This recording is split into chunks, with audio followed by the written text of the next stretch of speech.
I need that sports encyclopedia. U.S. Steve Kim. Got Trent in the cut. What are you? He's the best. Yeah. He's a master motivator. I'm a master motivator. I ain't no regular ass motivator. I'm a fucking master. Coaches tried to make practice so hard that the game was less intrusive.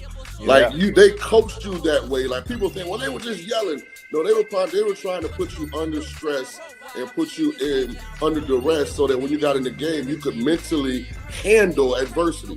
If you go through JUCO and you make it out of JUCO, you can make it anywhere. I respect the hell out of you to see that you're doing what you're doing and still doing what you're doing for real, the way you do it, man. From day one, you had the same enthusiasm. You keep the same enthusiasm, and it's fucking contagious. In my opinion, I think Shedeur Sanders the best deep ball in college football. I don't think he's. Can you just say something nice about Shedeur Sanders?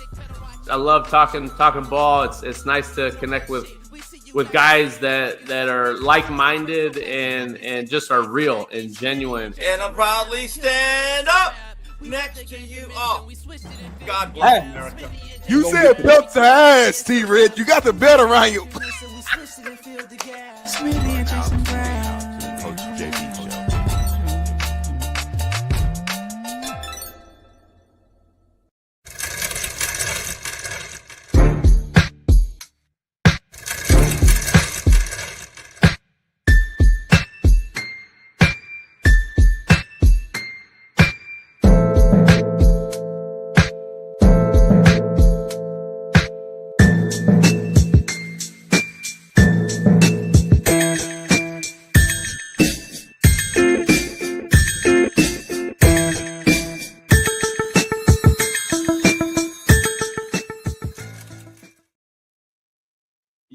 We're in the building.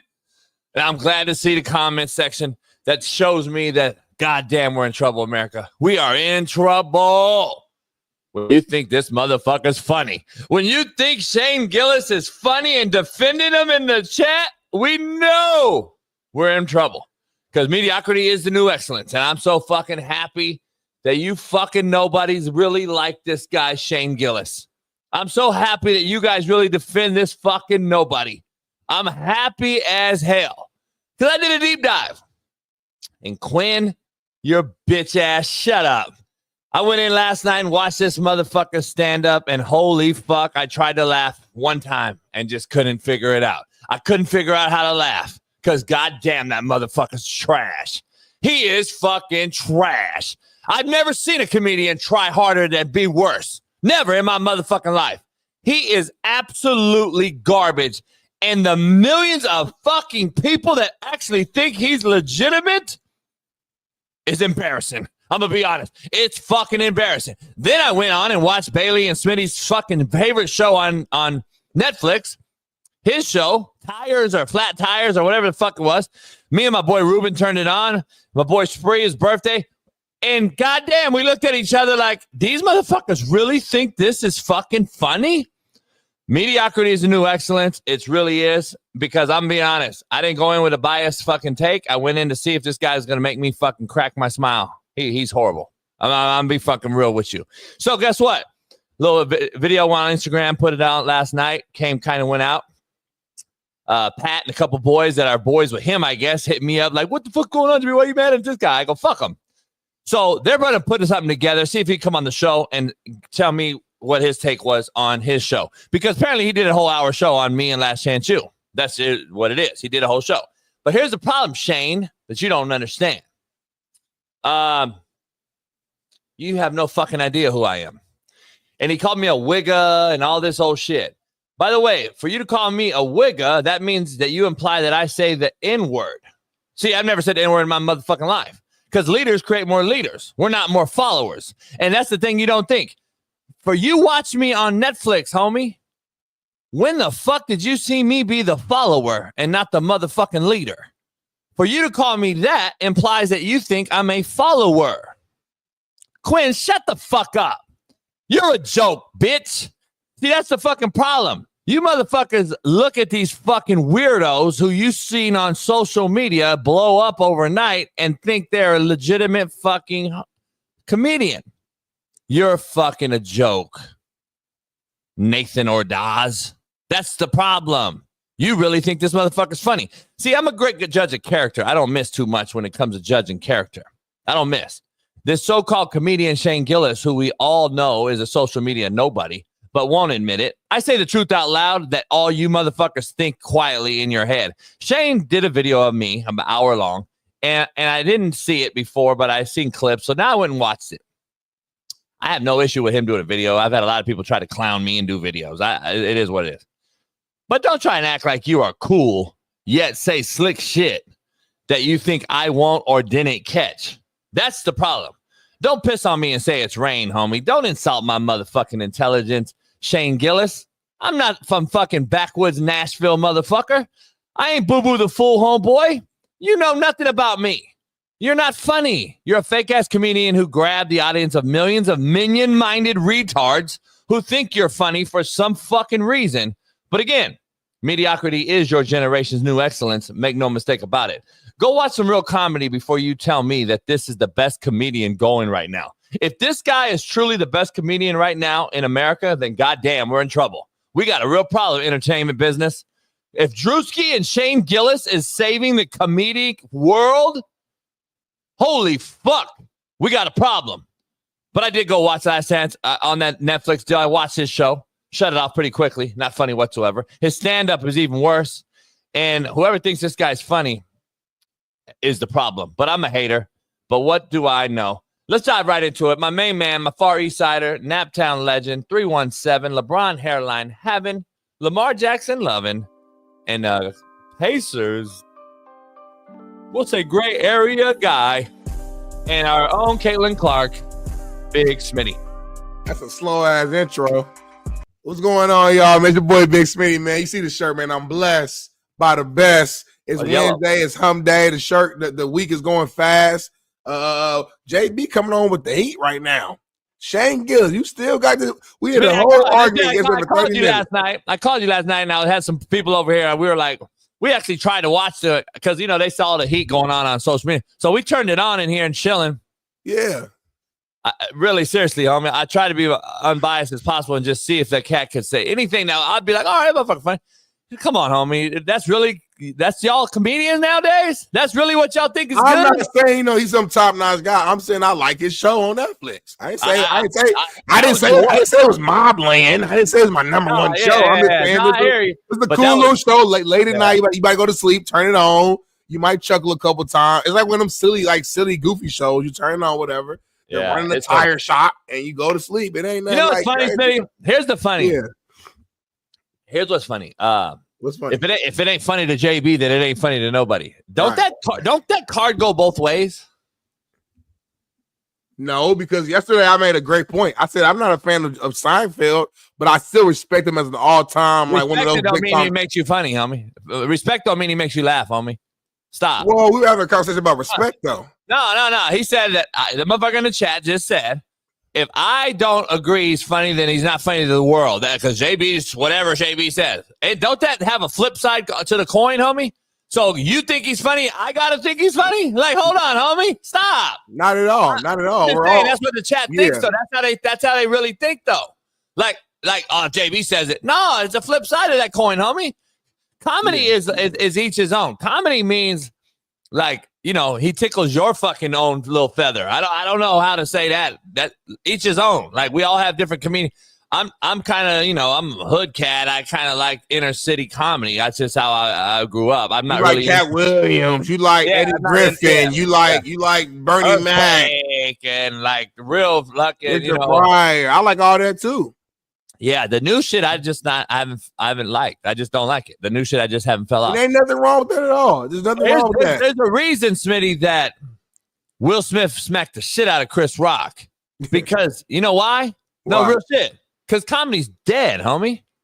Like Cisco's in the comedian world. Comedy's dead, homie. You don't think that was something to that? To wake up the world to say we gotta get comedy back cracking? Comedy's dead, homie. and we think this cat really is saving comedy, then we're really fucked. Because comedy's bad, homie. I'm just be real with you. Comedy is fucked. Like we're having to reinvent the wheel here for comedy right now. If this guy is supposedly the number one or two, somebody was like, "This is the most viewed comedy stand-up comedian in the world right now." JB, you're tripping. What? That's the number one comedian in the world, Shane Gillis? Who the fuck? He looks like a fucking retard on stage, homie. Real shit. He looks like a fucking nobody with this fucking bowl haircut sitting there looking. He played an Army? No shit. That lasted about 3 months. Go do some research. Come on, homie. This guy's a joke. Listen, come at me all you want. Clown me all you want. I don't care. But don't sit up here and tell me it's fucking rain when you're pissing on me, homie. I'm not a retard. I'm not a bitch. I'm not a boo-boo the fool, homie. I know when you're taking shots at me on the slick shit, some slick side shit, homie. I know what the motherfucker was doing. What did he say to you? Just saying shit, super shit. The first 30 seconds of his little clip, oh, JB, this guy's a wigger. But he said it with a hard. He said it with a hard R though, because he don't fucking know. He has no fucking clue about anything. So he comes out and says some shit he don't have no clue about. First of all, for you to call me that means that you think that I say the N word, and I'm from some type of area that you have no fucking idea where I'm from. That's what the fucking first part of it is. So you're already in the hole.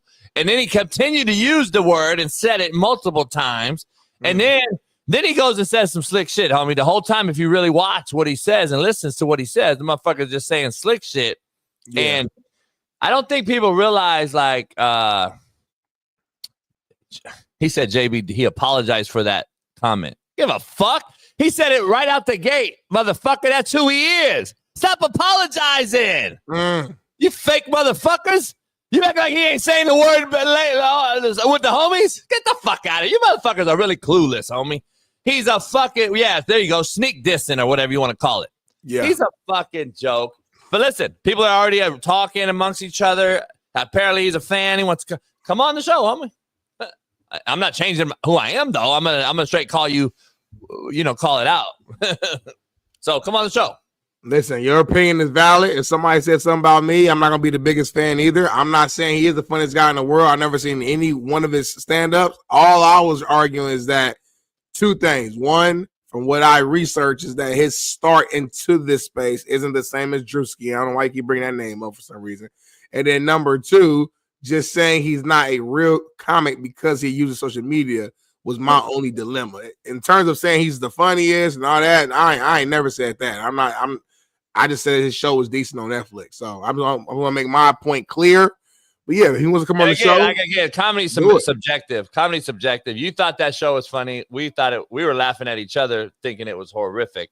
I didn't see anything funny in that show that he did on Netflix. No, that's what I'm saying. I think it's subjective. Comedy's subjective. But like the real funny comedians, I don't know if there's a debate amongst anyone that thinks like, Eddie Murphy, Richard Pryor, even Martin, top notch when Martin was at his height. Fucking Jamie Foxx, one of the best stand-ups I Need Security I've ever seen. I'm not a Chris Rock guy. See what I'm saying? I know a lot of people that love Chris Rock. I'm not a Chris Rock guy. I'm not DJ Hughley guy. I think he was fucking horrible. DL Hughley. DL Hughley, whatever. That's why you don't even know his name, because he's fucking horrible. I know his name. He's part of Kings of Comedy now. I know why you really don't like him now, but we'll keep it going.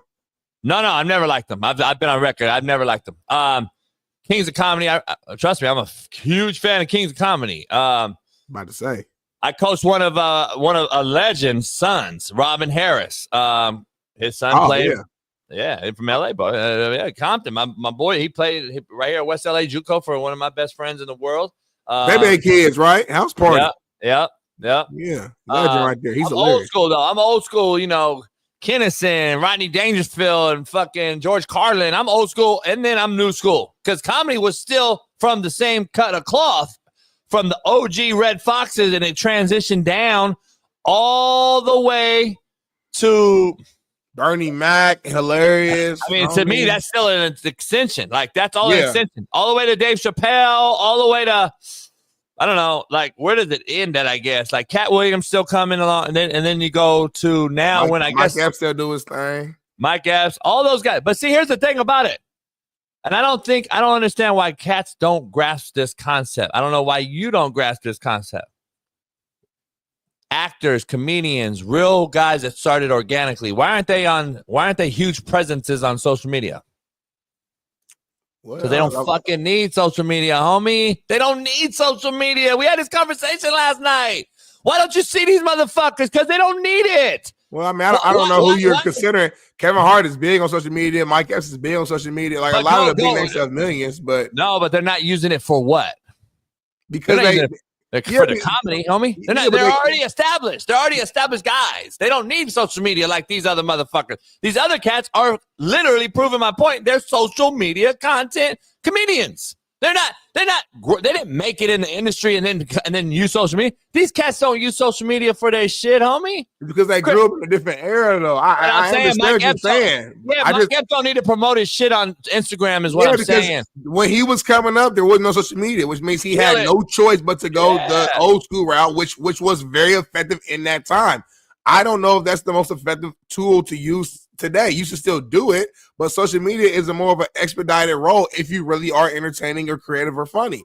So you are right. It's different. It's different ways. It's different lanes. And there's some of the OG comics who don't fully respect today's comics, and vice versa. Though, but there's some new comics who don't who think the old comics are just yelling at the porch and they don't know how to do what they do.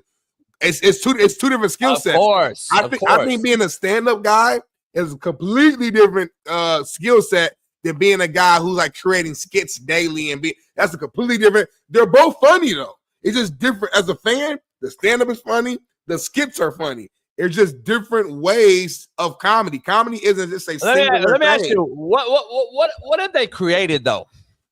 What is the new booty social media content creating social media comedian, Gillis, Drewski? What have they actually created themselves? What wheel did they invent, homie, is my question to you. What have they really done? Well, skits, JB, no, it's not. Because David Chappelle did skits in 2002, homie, on his show. And before he started doing skits, guess what? We were doing fucking skits on a lot of other shows. Living Color was skit comedy. There's been Saturday Night Live was skit comedy in the fucking TV. Yeah.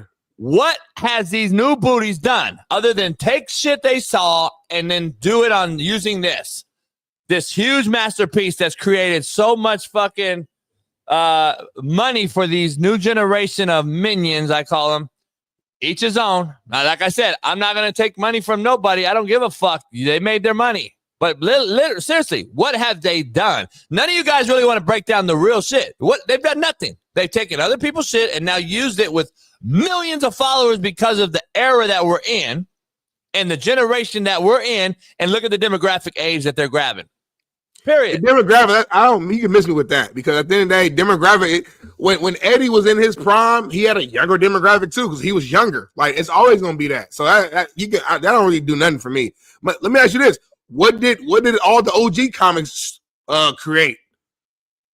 At the end of the day, it's comedy. So when you do stand up, you create your own jokes. You don't have to create a whole another fucking entity. Hold on. What did you ask? I'm saying what did the OG comics create? Some of the funniest movies we've ever watched. What do you mean? The movies. Okay, cool. So I can't go on and on. They created movies. They did movies. They did stand-up comedian. They did sellouts. They did shows. People do movies. They do shows. They do sellout crowds now. That's not creating something. That's just being a star in your space. That's not like what do you mean by creating something? What do you mean? I just asked you a question. Because I don't understand the question. It's a weird question for me. You're saying the new booties are grabbing what they've already done, and I said, what did they create? The new booty, the OGs did it. They started something from scratch. Homie, what are you talking about? These young cats have it. What did they start from scratch? Did they stand up and start from scratch? What has these young cats done? Stream video games? Is that what you say is new? Come on. I mean, if it has to be something literally new, then yeah, you do have to count that. But I don't understand why you don't have to count it because we've been playing video games too. Stop. I'm talking about streaming though. It is a new lane. That's my point. We didn't have streaming. No shit. That's what I'm saying. That's what I'm saying. It got created then. They got created. They have, but I'm saying I don't understand that. They haven't innovated. They haven't innovated or done anything but take other people's shit and created a new social media comedy. Though, everybody don't do skits. Social media comedy is a new thing. It's not all skits. Again, it's a phone. DC Young. Like I said, listen. all the names I can name, it's not gonna change nothing for you. These guys, because I don't even know who they are. There's no point in me. That's why I just stop. There's no, because like we're in a different world. The thing about me, I know a lot of OGs and listen to their shit, and I know the people who I'm talking about now. That's why I'm good at talking. You don't even respect or know. I don't think you know. You don't listen to them. So it's hard to even know. Like you don't listen to them. Don't lie though. You don't listen to them because we've asked you questions and you never even know who the fuck they are. You just know who they are. I'm talking about Lord, Def Jam, comedy. I'm not talking about. I didn't listen to George Carlin. I didn't. I'm not gonna lie. I heard he's hilarious. That's what I'm saying. But Martin, Eddie Murphy, Eddie Griffin, Kings of Comedy, Steve Harvey, Bernie Mac, D.L. Hughley, Cedric the Entertainer. These are guys who, as a youngin, I definitely know. I don't understand. Knowing who they Jimmy are, Fox, knowing who they are, shit too. Yeah, knowing who they are and listening to them is completely different. Well, I did both. I watched Eric Dickerson on YouTube. Watching a play of him on there. Watching a comedy though. I get it, but watching a clip doesn't mean you knew what he was. But again, you're making assumptions. Assumptions make an ass out of you and me. I'm watching full fucking specials. Is what I'm trying to tell you. Like I love comedy. That's what I would always. So I know how funny those guys are. I'm not saying it's the exact same as now. I'm saying it's different lanes, and you just don't respect it, and that's fine. But I guess my thing is this: if I'm a coach right now, if I'm a father and I have a kid who's in social media or who's a comedian, what are you telling them to do today? Then are you saying, "Nah, fuck that. Don't use Instagram. Don't use TikTok. You go the old school route. You go shop to shop, Laugh Factory, and you go that way." Like, no, do both. Do that. Stand up locally, but then leverage social media. I don't. You're mad that people are leveraging the tool that they have today. I'm not mad at all. That's like getting mad at somebody for driving a car instead of going horseback or camelback. No, I'm not mad at all. That's the crazy part. I'm not mad at all. I'm just trying to show you that how mediocre we are now. And how motherfuckers really like this garbage shit. And you wonder why we're fucked up. These motherfuckers really think this cat's funny is the problem. That's all I'm saying. I'm not hating on his path. I don't give a fuck if you use this as your tool. That's the time we're in. Fine. I'm cool with that. I've always said that. But goddamn, homie. Like, for you to sit here and tell me that, no, JB, you're wrong. He's legit. No, he's not. Don't tell me what I like, motherfucker. That's like telling me I had to eat a shitty taco and it was bomb. Motherfucker, no, it ain't. Shut the fuck up. Like, these motherfuckers don't. We had a comedian on who told you straight out that these cats flop in real live situations. And I argue with him live on the show, and I had to leave early. And I was pissed too. I had to leave early. But you were wrong. You were wrong because he knows wrong. I wasn't wrong. He has to use social media to sell out his shit to get people to show up. Then the place and we can bring him back because I don't like talking to people when they're not here. But I remember that conversation too. He's a guy he don't respect social media, people who do use it, because I don't think that's something that he's amazing at. I don't even know who Andrew Schultz is. I don't even know that. That's the guy. He does a podcast with Charlemagne, and he was on Club Shay Shay. You definitely seen him. White guy. I'm sure I've seen him. I'm sure I've seen him. I'm saying I have no idea who the fuck he is. But obviously he falls in the same category that I'm on. I'm saying not that Smitty's, but I'm saying that I'm in that situation that I'm stuck in. I'm sure that's who Andrew Schultz is because I've never heard of him. So I just don't. Yeah, I don't know. Like I said, it is what it is. I don't really give a fuck. But I know this though. Don't piss on me and tell me it's rain. I'm also not Boo Boo the Fool. So let's take away the comedy. Andrew or whatever the fuck his name is, Gillis is the funniest motherfucker to ever walk the earth, okay? But he's a bitch. So shut the fuck up. I know what he said about me, motherfuckers. Don't act like I don't know what the fuck he's saying either. Let's dive into the quote of the day. Brought to you by, check it out and use our promo code. Smitty, don't climb a mountain for the world to see you. Climb it for you to see the world. Ooh, that's deep. I like that. Do it for you, homie.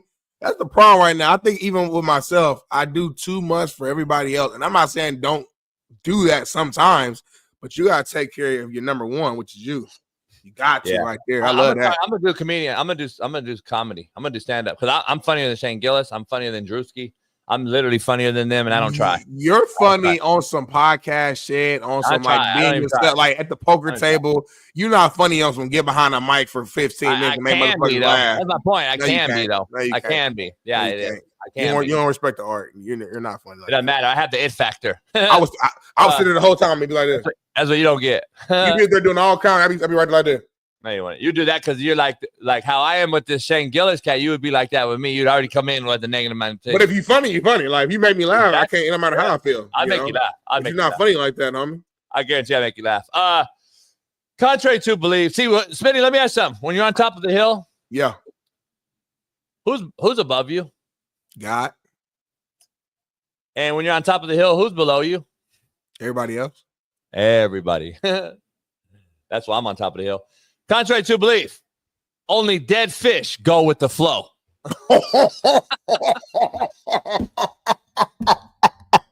So all you bitch-ass motherfuckers out there who want me to go with your motherfucking flow got me fucked up. Only dead fish go with the flow, homeboy. Don't get it fucking twisted. That's a problem with you minion motherfucking minded cats. Y'all motherfuckers do what everybody else tell you to do. Nah, homie, only dead fish go with the flow. Motherfucker, I ain't a dead fish. Not yet. Ding, ding, ding, ding, ding. Number one alert. Best CTB of all time. That's hard, homie. It was quick, straight to the point, high energy. We ain't going with the flow, homie. We're not doing what the normal people do. We're going to create our own lane. We're going to do it our way, and we're going to win that way. Oh, man, that's hard. On the dead homies. On the dead fish, homie. That's hard. That's tough. They don't understand that in the chat. Quinn don't understand that for real. Quinn don't understand that. They want me to fucking go with the flow. You got to know what Gillis is funny. You're tripping. That motherfucker ain't funny. Shut up. He might impress you if you come on the show, though. They impressive shit. That motherfucker look like a goddamn fucking special ed fucking student. Looks can be deceiving on me. He look downsy. Those be the ones that get you, though. He gonna sleep me. He from downstate. He gonna like sneak in on me, like be cool. Like, yeah, like you think he cool. And yeah. And they be strong as fuck, too. Yeah, that's such you know they be strong as shit. Retards do be. Well, I ain't say. I'm just saying he be, he's strong. I'm saying that special ed cats be strong. I mean, like the Downsy kid, like Special Olympics, they fucking you can't move them up. They can bench like 500, like fucking around too, just like like you know what I'm saying? Like motherfucking real shit. I mean, have you seen them motherfucking work out, Smitty? Yeah, I saw it. Smitty, that motherfucker be like, oh my god. And I'm like, goddamn, you got 5 plates on. I'm like, holy shit, homie. That shit crazy. Have you seen?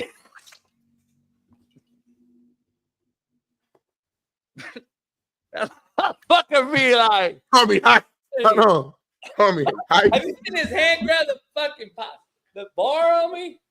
You going to a special place in hell. No, serious, real shit. You seen the motherfucker like, bro, stop doing that shit, that motherfucker be like, why you grab the bar like that? 500 pounds. Hey, you gotta chill, bro. How's the motherfucker lifting 500 pounds with no wrist on me? I'm like, what? He said he be smiling. They be real strong. This dude say he be smiling and shit when they like not even serious with it. Yeah, he's smiling, homie. Like if you see, they be like, cause they be put the fucking 5 plate on. That motherfucker be what? That motherfucker bitch 550, homie, with no imposable thumbs, Smitty. Like he can't. You know how we all grab like this, or they do it all like this. No, it's like this. Oh, like, my damn. the motherfucking bar's on top of the motherfucker's hand. Stop, Homie. bro. Stop. Homie. Stop. Like, so look, he got this You hand. can't bitch like this. No, he got this hand on it. All right. This hand, homie, he like, you know what I'm saying? So Look. he doing it like this? Homie, look. That's like all tricep.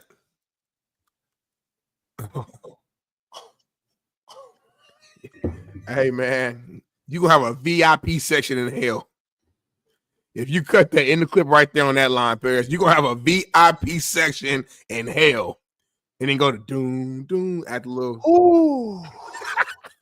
Oh, fuck, homie. Hey, man, we blessed, man. Make sure you hit that like button, subscribe. Come on, remember today, we are 100 people away from 2,000 members. Let's get 100 people today so we get to 2,000. Let's do it today, y'all. Ricardo, Timbo, Jordan 7, y'all over here cracking them laughing. Show that laugh by becoming a member. Show that support by becoming a member. We're 100 away from 2,000. Let's get it right now. Let me ask you something. Poll question. Oh, shoot. What will Aaron Rodgers be known for? More success or more failure? That's a cold poll question. Dive into it. I want to know your question right now. Yesterday he came out. He's like, hey, I'm retiring. This is it. Last year, blah, blah, blah. Is he going to be known for more success or more failure? That's the question, Smitty. I need a macro deep dive into this. Are we talking about the 4-time MVP and the Super Bowl champion and top 10 and a lot of quarterback yield stats of all time from the passing yards, efficiency, touchdown interception ratio, let me ask something. Why you're saying all that? I'm gonna make sure we're on the same page. I don't know if we're talking about Aaron Rodgers or Aaron Rodgers from the hood. Let me ask you, is this a individual sport or is it a team sport and he has to like actually team sport? Super Bowl champion, right? Ain't Super Bowl winning Super Bowl is a team thing, right? In which he won does he have Super more Bowl MVP, right? I'm not sure. Who has more MVPs, him or Tom Brady? MVPs, Rodgers. Okay, who do you got better? Because we value winning as the best thing. We got Peyton Manning. So you said you got Tom Brady as your GOAT, right? Yeah, you got to. Oh, well, this guy has more MVPs. That's why the question is valid. So go ahead and answer it. And he's a Super Bowl champion too, though. Now, if he just had MVPs and never won, then we got a different conversation. But you still respect Dan Marino and got Dan Marino in your top 5. He ain't never won, period. So one beats none every single time. Yeah. One beats none every single time, homie. Yeah. So let me ask you this question. Let me flip the whole question. Are you gonna remember Matthew Stafford as more as a loser or a winner? Because most of his career he was losing, respectfully. And I love Matt, but I'm just being real. If we're gonna keep it consistent, let's keep it consistent. Most of his career he was just losing until he got to LA and he finally started to win. First year wins it. Yep, sure. And that's it. He got one. Aaron got one. What's your at the end of the day? Aaron was losing the Super Bowl or not getting to the Super Bowl multiple times, but he had the NFC Championship year after year after year after year. 13 and 3 seasons, 12 and 4 seasons, like winning his division. What do you say? So that still counts, homie. Only one team can win the big game every single year, and it's extremely hard. That does not take away from your regular season wins. They don't take away from you get to NFC Championship game. That means I was a top 4 team multiple times, bare minimum. That still counts when it comes to your legacy. The reason why T-Mac and Kobe not in the same breath isn't a skill set thing. He did not win a playoff series. That matters, homie. So when we talk about wins, it's not just a finals win, it's a cumulative thing. How many playoff series did you win? How many times you get to the championship game? How many times did you win your division? Can you answer the question? God damn. You gonna remember more of a winner, homie. One poll question, homie. Answer it. I'm gonna answer my way. Now I'm gonna keep going for 2 more minutes. Now you fucked up now. I think the Steelers gonna be top 2 in the division. I think they're gonna make the playoffs this year. I think they're gonna win a playoff game this year because of Aaron Rodgers. You still ain't asked the poll question. This guy right here, he's married now. He's doing his ayahuasca. He's walking around LA, Malibu Beach. He's feeling good. He's a year past further with the Achilles tear situation. He's healthier. He's stronger. This is going to be his last season. And this guy right here, Aaron Rodgers, when it's all said and done, Jason Brown, he's going to be known as a winner. Chat, answer the question because my co-host won't answer it. Because he can't answer it because he knows it'll come back to bite him later on. And he knows. I said at the end. He loves saying fact. I ain't said fact in months. What does Smitty say on this show more than anything? Context matters, doesn't he? He says context matters. Well, guess what? Context matters if you're going to bring up Stafford's name. Because, goddamn, as soon as he leaves a shithole-ass organization, he wins it first year. Bop! So I think context matters, JB. 2 things can be true. He could be in a shit-ass organization and win a Super Bowl right away. 2 things matter, JB. Context matters. Yeah, it does matter, homie. Because guess what? That motherfucker was on a loaded Green Bay team his whole career and couldn't get by the 49ers in the NFC title game. Cap, not loaded, Cap. So guess what? You're going to tell me now that NFC title games are in the weighing out of a fucking successful career? Title games? Not even the Super Bowl? So now we got to go to title games. That matters now, right? So the Minnesota Timberwolves last 2 years, they should be going down as the fucking GOAT-ass franchise for getting to the Western Conference Finals and losing, right? Oh, it blows my mind. Aaron Rodgers will go down at the end of the day as an individual phenom, ball spinner, extraordinaire, one of the greatest of all time. I love Aaron Rodgers. I think he's a uber talented. But at the end of the day, if we're going to weigh him out, because you and I have been talking for 2 years about Aaron Rodgers, Smitty, be real about the Mount Rushmore of quarterbacks. And every year we've been kind of taking him off the top 4 for sure. But definitely now we've moved Mahomes ahead of him. We moved these guys ahead of him. That's it. You can't tell me, homie, that this ain't going to just keep. He's not slipping. He's not. Like, how does he not? Mahomes passed him up because Mahomes won so much. That's it. And quicker. Yeah, quicker than a lot of people. A lot of people got Mahomes above my guy, Peyton Manning. I don't. Is he on your Mount Rushmore? Just 4 heads. Is he on your Mount Rushmore of quarterbacks? 4 heads, no, because I got to let me see. Tom Brady, you put me on the spot. I got Brady, Manning. I got Joe Montana.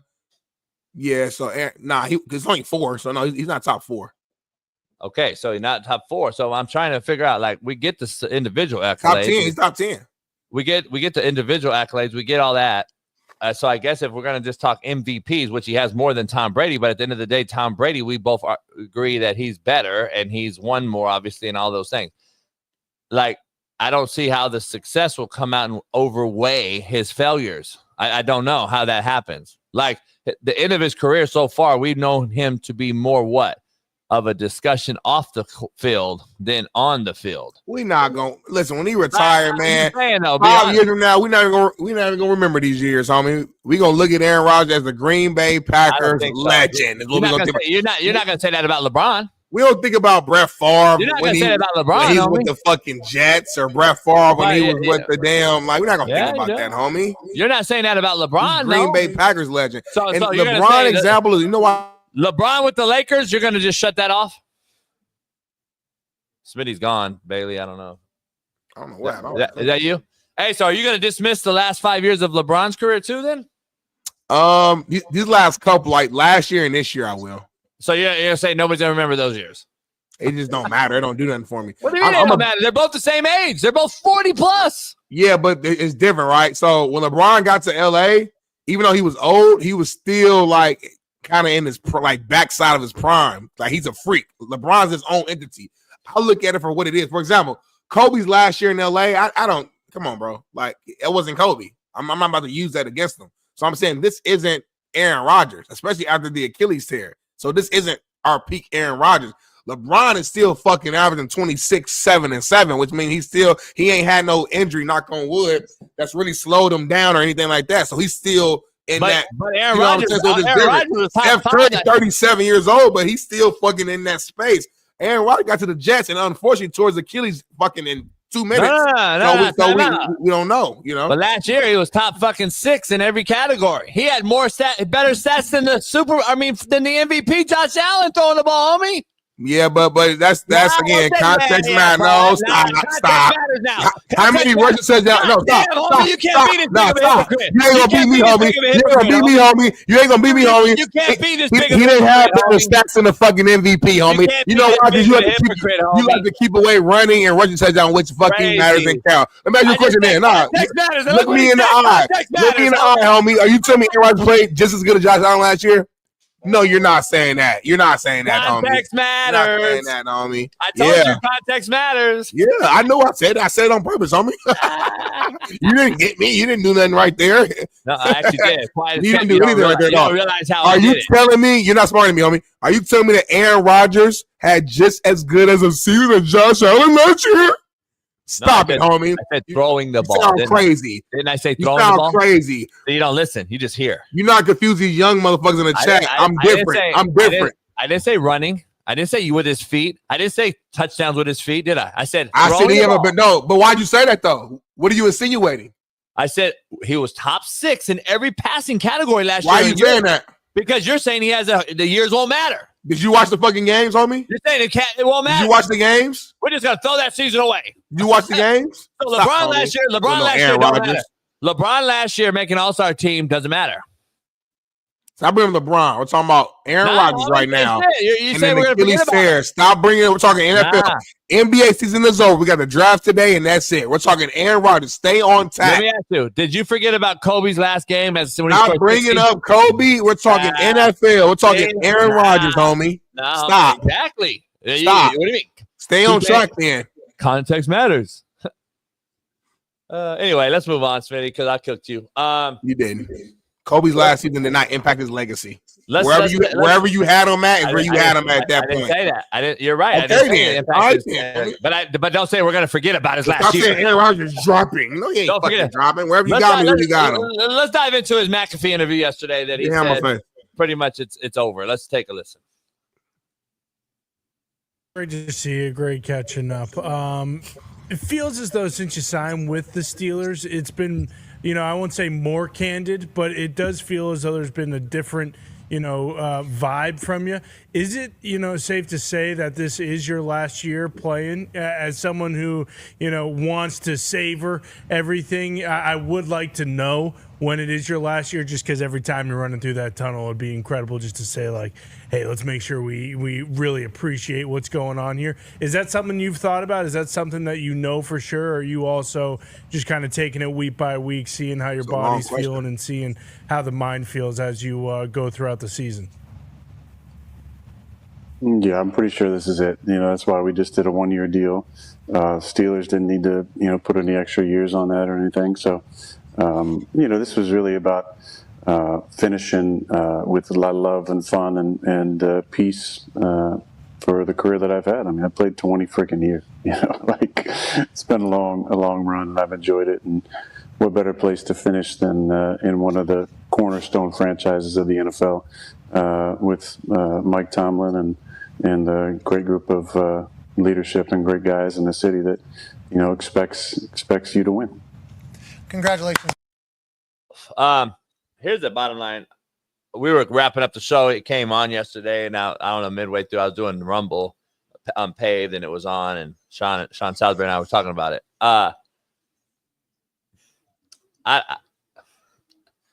think anyone that thought he was going to do plus years is crazy, right? I seriously, not with this roster, not with this aged guy. I don't know if anyone thought he was going to do more than 1 year. I don't think that is it.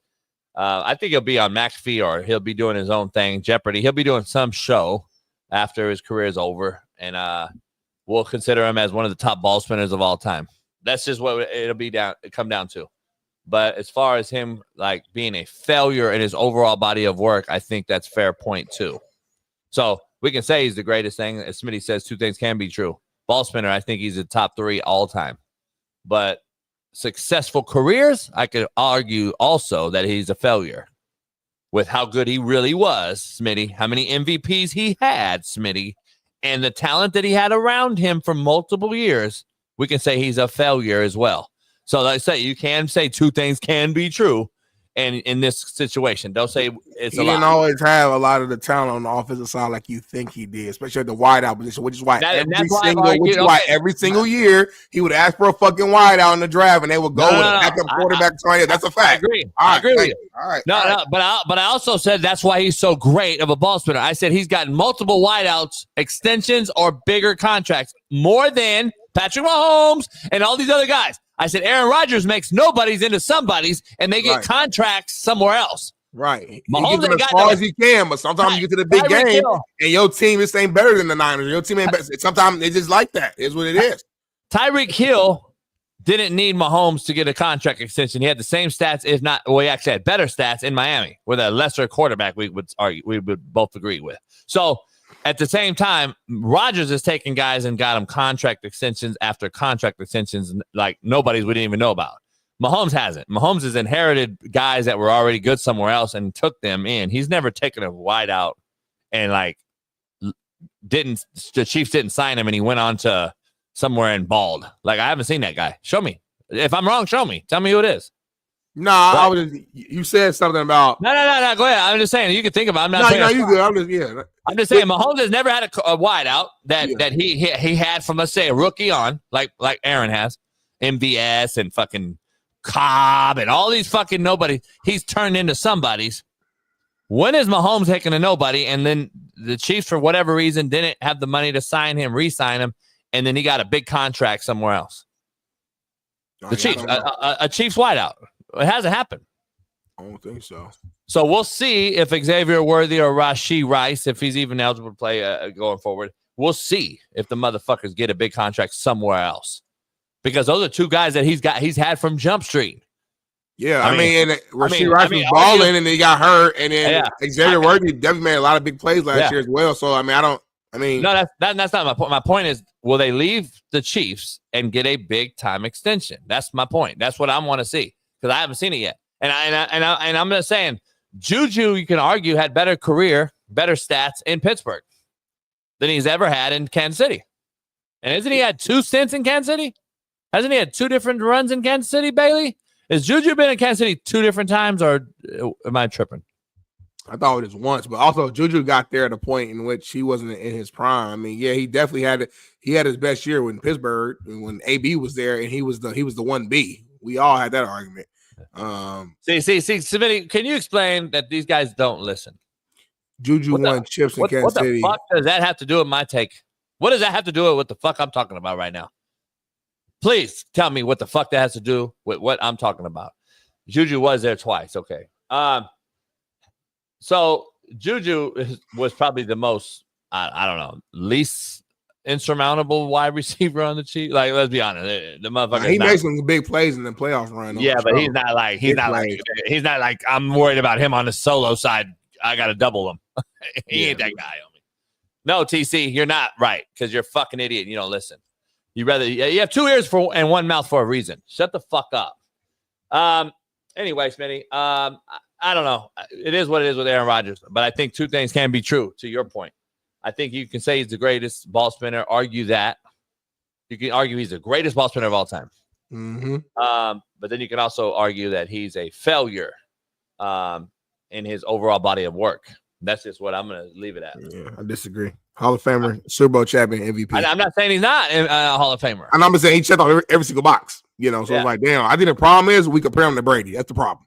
And in the era that he played in, Brady got, 7? So when you see somebody who you compare to get 7 and you only got 1, then that's the issue. Yeah, but you already... Marino had just 1, and you take everything else is the exact same, but you give him 1 ring. Some of y'all might put him more closer in the GOAT conversation, but it was a different time, different era. We would, but here's the thing, exactly, which is crazy. But with Aaron, it's like it's not enough.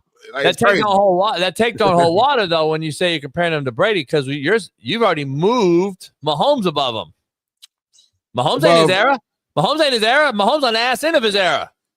No, I'm saying the reason why I think we criticize Aaron so harshly is just because of who he's playing alongside during his career. And he's winning so much. Yeah. But it hurts his overall body of work more when you take a younger cat and already move him ahead of him, is my point.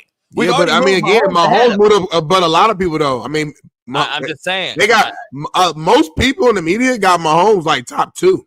Let me be real with you. I know you don't. I know you don't, crazy. But most people got Mahomes above Manning, Elway. They got him or top 3. Excuse me, top 3. They'll do Brady, Montana, and then Mahomes. Yeah, that's crazy, but I get you. I'm just saying that's you're not. I know what you're saying. Yeah, I'm just saying that's crazy to me. But I'm saying is because of his winning though, and how quick he's won. Which say one about Mahomes, but what he's done is crazy. He's never been in anything less than the AFC Championship. I don't care if it's dink and dunk. I don't care what he's doing. Anything less than AFC Championship, like that is insane. We've never seen that, bro. Never. So like I'm bringing that up to say this: him passing up Aaron Rodgers to me isn't like some shot at Aaron Rodgers. It's just a praise of how great Patrick Mahomes has been at winning. That's all it is. And then that's what we'll disagree on, because I'll never agree that he's been great. I think that great at winning is what I said specifically. Yeah. He's a great winner. Let's move on to tight end use, Smitty. I know you got that topic on your bag. I ain't got that, but Bailey got it. And I'm gonna read it. Steelers tight end Pat Freiermuth will step in for George Pickens after Pickens backed out of his sold-out youth camp commitment at Highmark Stadium. Pickens initially said he would attend the camp after getting traded, but now decided not to. So Freiermuth is stepping in.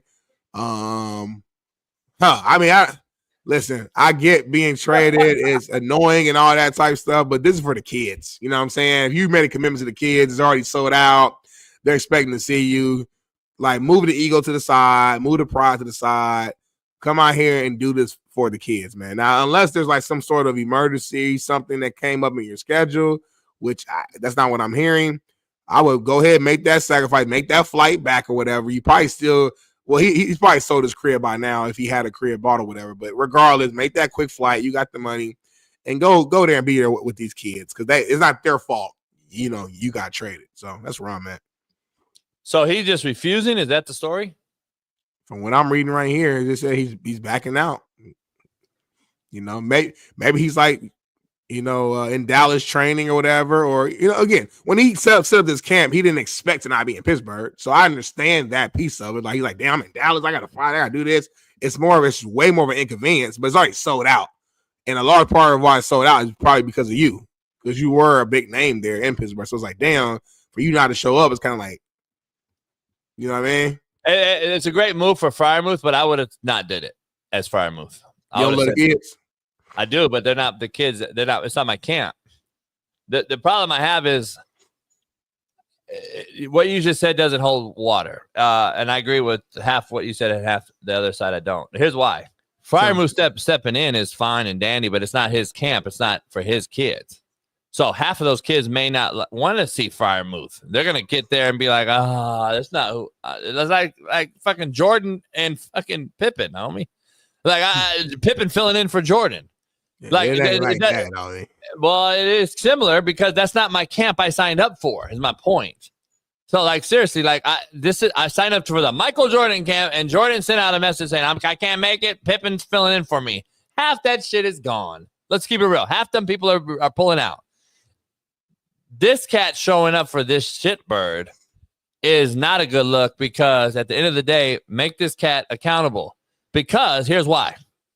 How many cats you know, Smitty, that go back to their hometown, regardless of the team they play for? Most players don't play for their hometown team, but guess what? Lonnie Johnson does a camp, guess where? Gary, Indiana, every year for the babies. Sheldon Day does a camp where? Indianapolis, Indiana, Warren Central High School, every year. For the babies. For East Side kids. So that don't hold water to me. It don't matter if you're not there no more and for that particular team. But that's where you were. That's the camp you signed up to do. Honor the goddamn commitment. That's the problem with these cats. And now these little kids look up to that commitment, lack thereof, and say, oh, he didn't do it, so fuck it.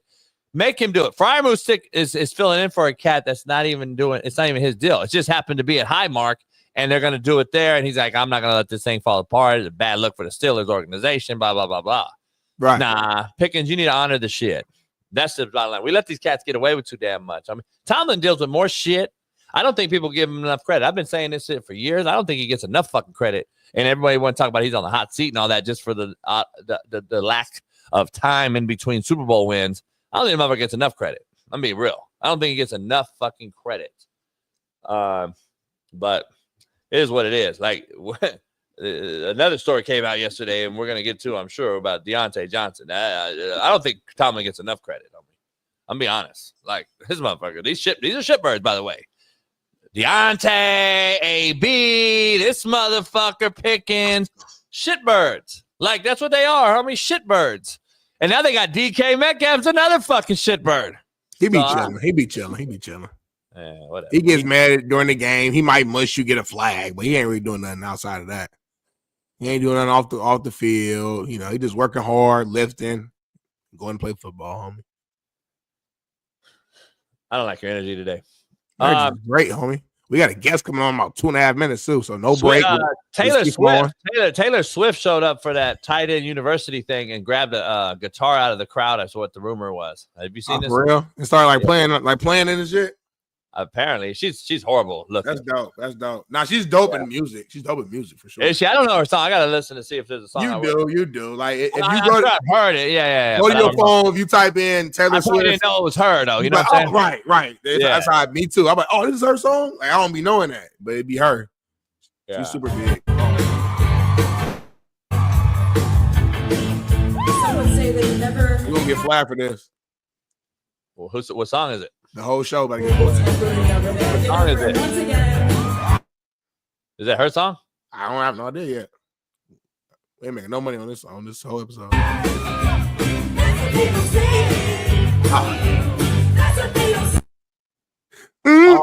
her song? That's her song? Yeah. Big song too. She got some hits though. Because there's certain songs I go back like 2015, I listen to. I'm like, oh, this song would always be playing it at the bar I go to at Ball State or in the cafeteria. She getting fucked. She been getting fucked lately. You could tell. Remember, she lost all her body. She had a little ass on her and some legs, and now she's getting some thighs, a little bit size back. She was skinny as fuck during football season last year when she met Kelsey. But look, she been getting fucked. You know, when you get fucked, you get a little weight back on you. You could tell she getting Kelsey hitting it. I don't know if he hitting it right, but he hitting it, and she gaining a little weight. Well, now it's how you give them respect. Don't try to push. Don't try to go back now. No, I don't. You said she's getting thicker because she's getting fucked. I think she is, but anyway. But now you saying he ain't doing it right. You can't say two things can't be true. Well, if you show him love. Let's move on, though. Our special guest is here, JB, so we going to move it on. That was here we go right there real quick. Show that real quick. That was the tight end university deal that apparently has become big over the last few years. George Kittle, a couple other guys, they do it. They put it on all the tight ends, and apparently it's become so big now that they're doing it in Nashville, and she's actually performing for them for Kelsey, obviously. So it is what it is. But man, I can't. Smitty, you introduce our guest, man. You know this man. He's a NBA draft insider, ESPN legend, recruiting director, college basketball, NBA draft analyst, man. The one and only Paul Biancardi, man. Bring him in. Paul, how you doing? I'm doing great, guys. I'm fired up now. Yeah, I love your energy, man. It's draft day. It's your time of the year. Let's get straight to it, man. Tell us, like, what's your process today? Like, what are you? I'm sure you're busy all damn day. Like, walk us through when it's draft day. What are you doing? Well, for me, it's a lot of radio, a lot of podcasts, a lot of text messages. I keep that line open for NBA scouts that have last-minute questions on intel or maybe some basketball questions. Usually the basketball part of it, guys, that's been set for a long time. But sometimes you get a last-minute text, you know, why did you rank this guy in the top 20 out of high school? We have a chance to move on him in a trade.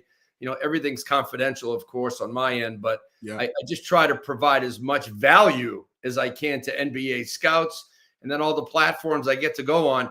This is the first one today, so I always will remember my first. We feel special.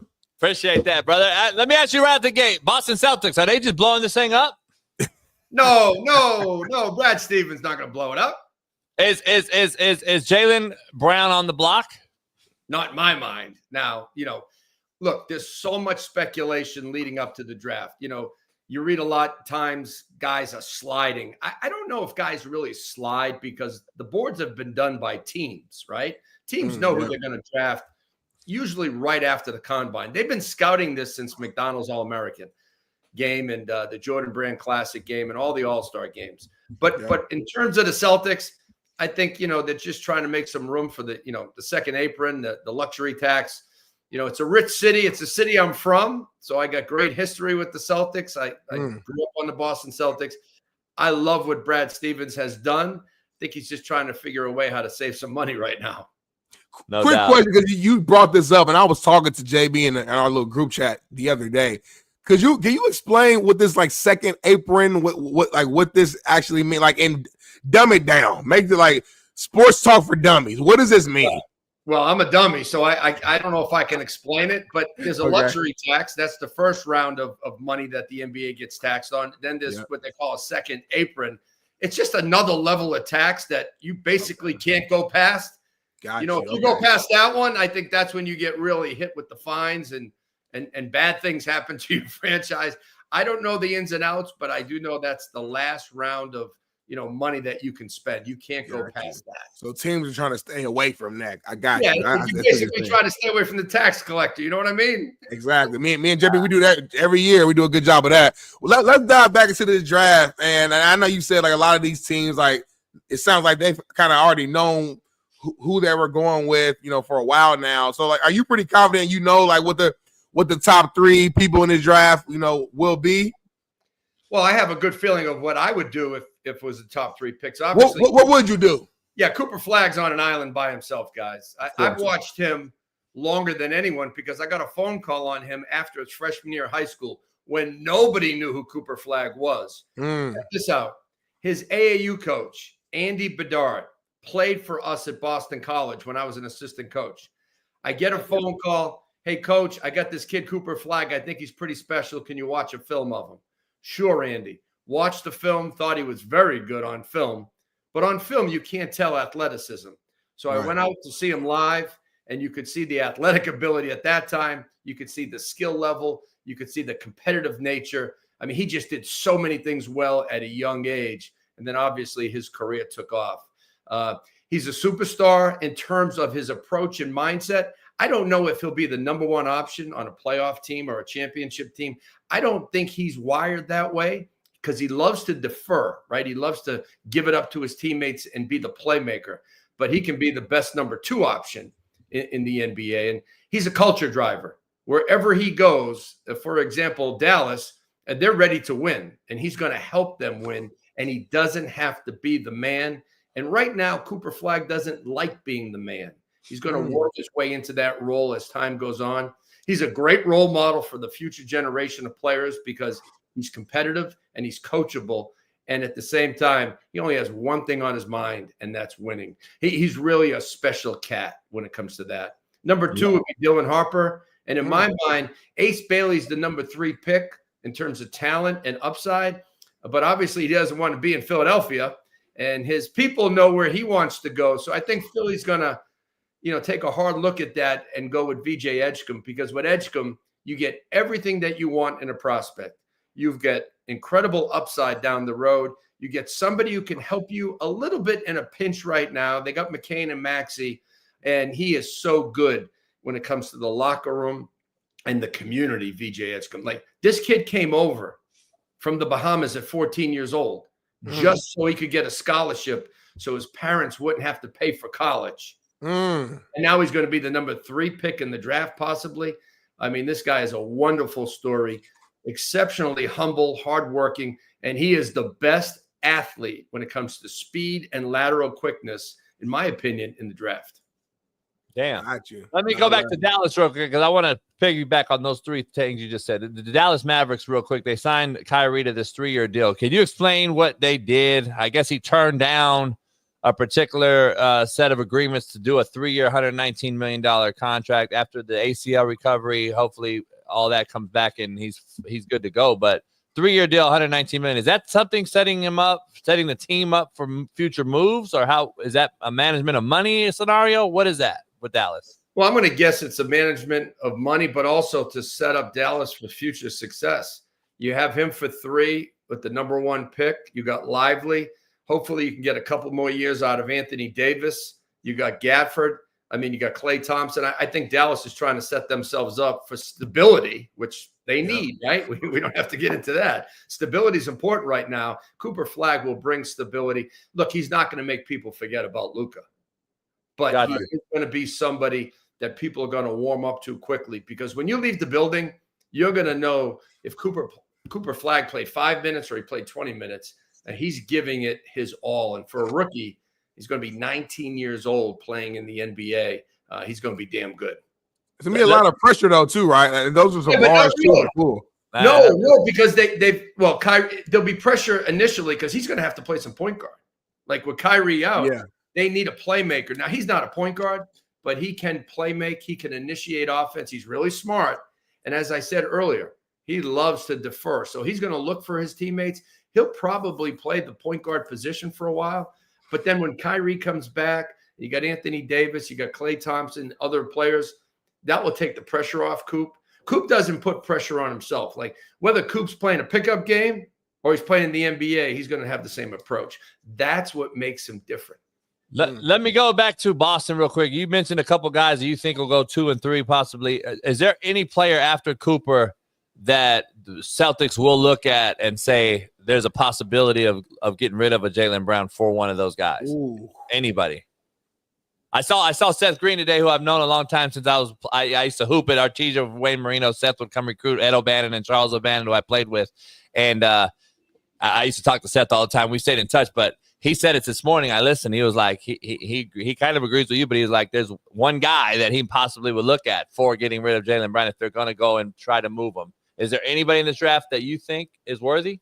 Not after Cooper. No, maybe 2 guys, but not 1. Yeah. Jaylen Brown's worth 2. Trust me. Yeah. No doubt. And that money, right? He's got a big deal. Going to Philly now. The last thing I had, because you talked about those teams particularly. You see them in any scenario moving Embiid? Possibly, but like, who are you going to get? What you're going to get for him? Because you mentioned locker room, and I think there's something going on there, right? Look, it's like a family, right? There's something going on in every family. No doubt. So when you go home later, you guys go home later, there's always a little rift. No doubt.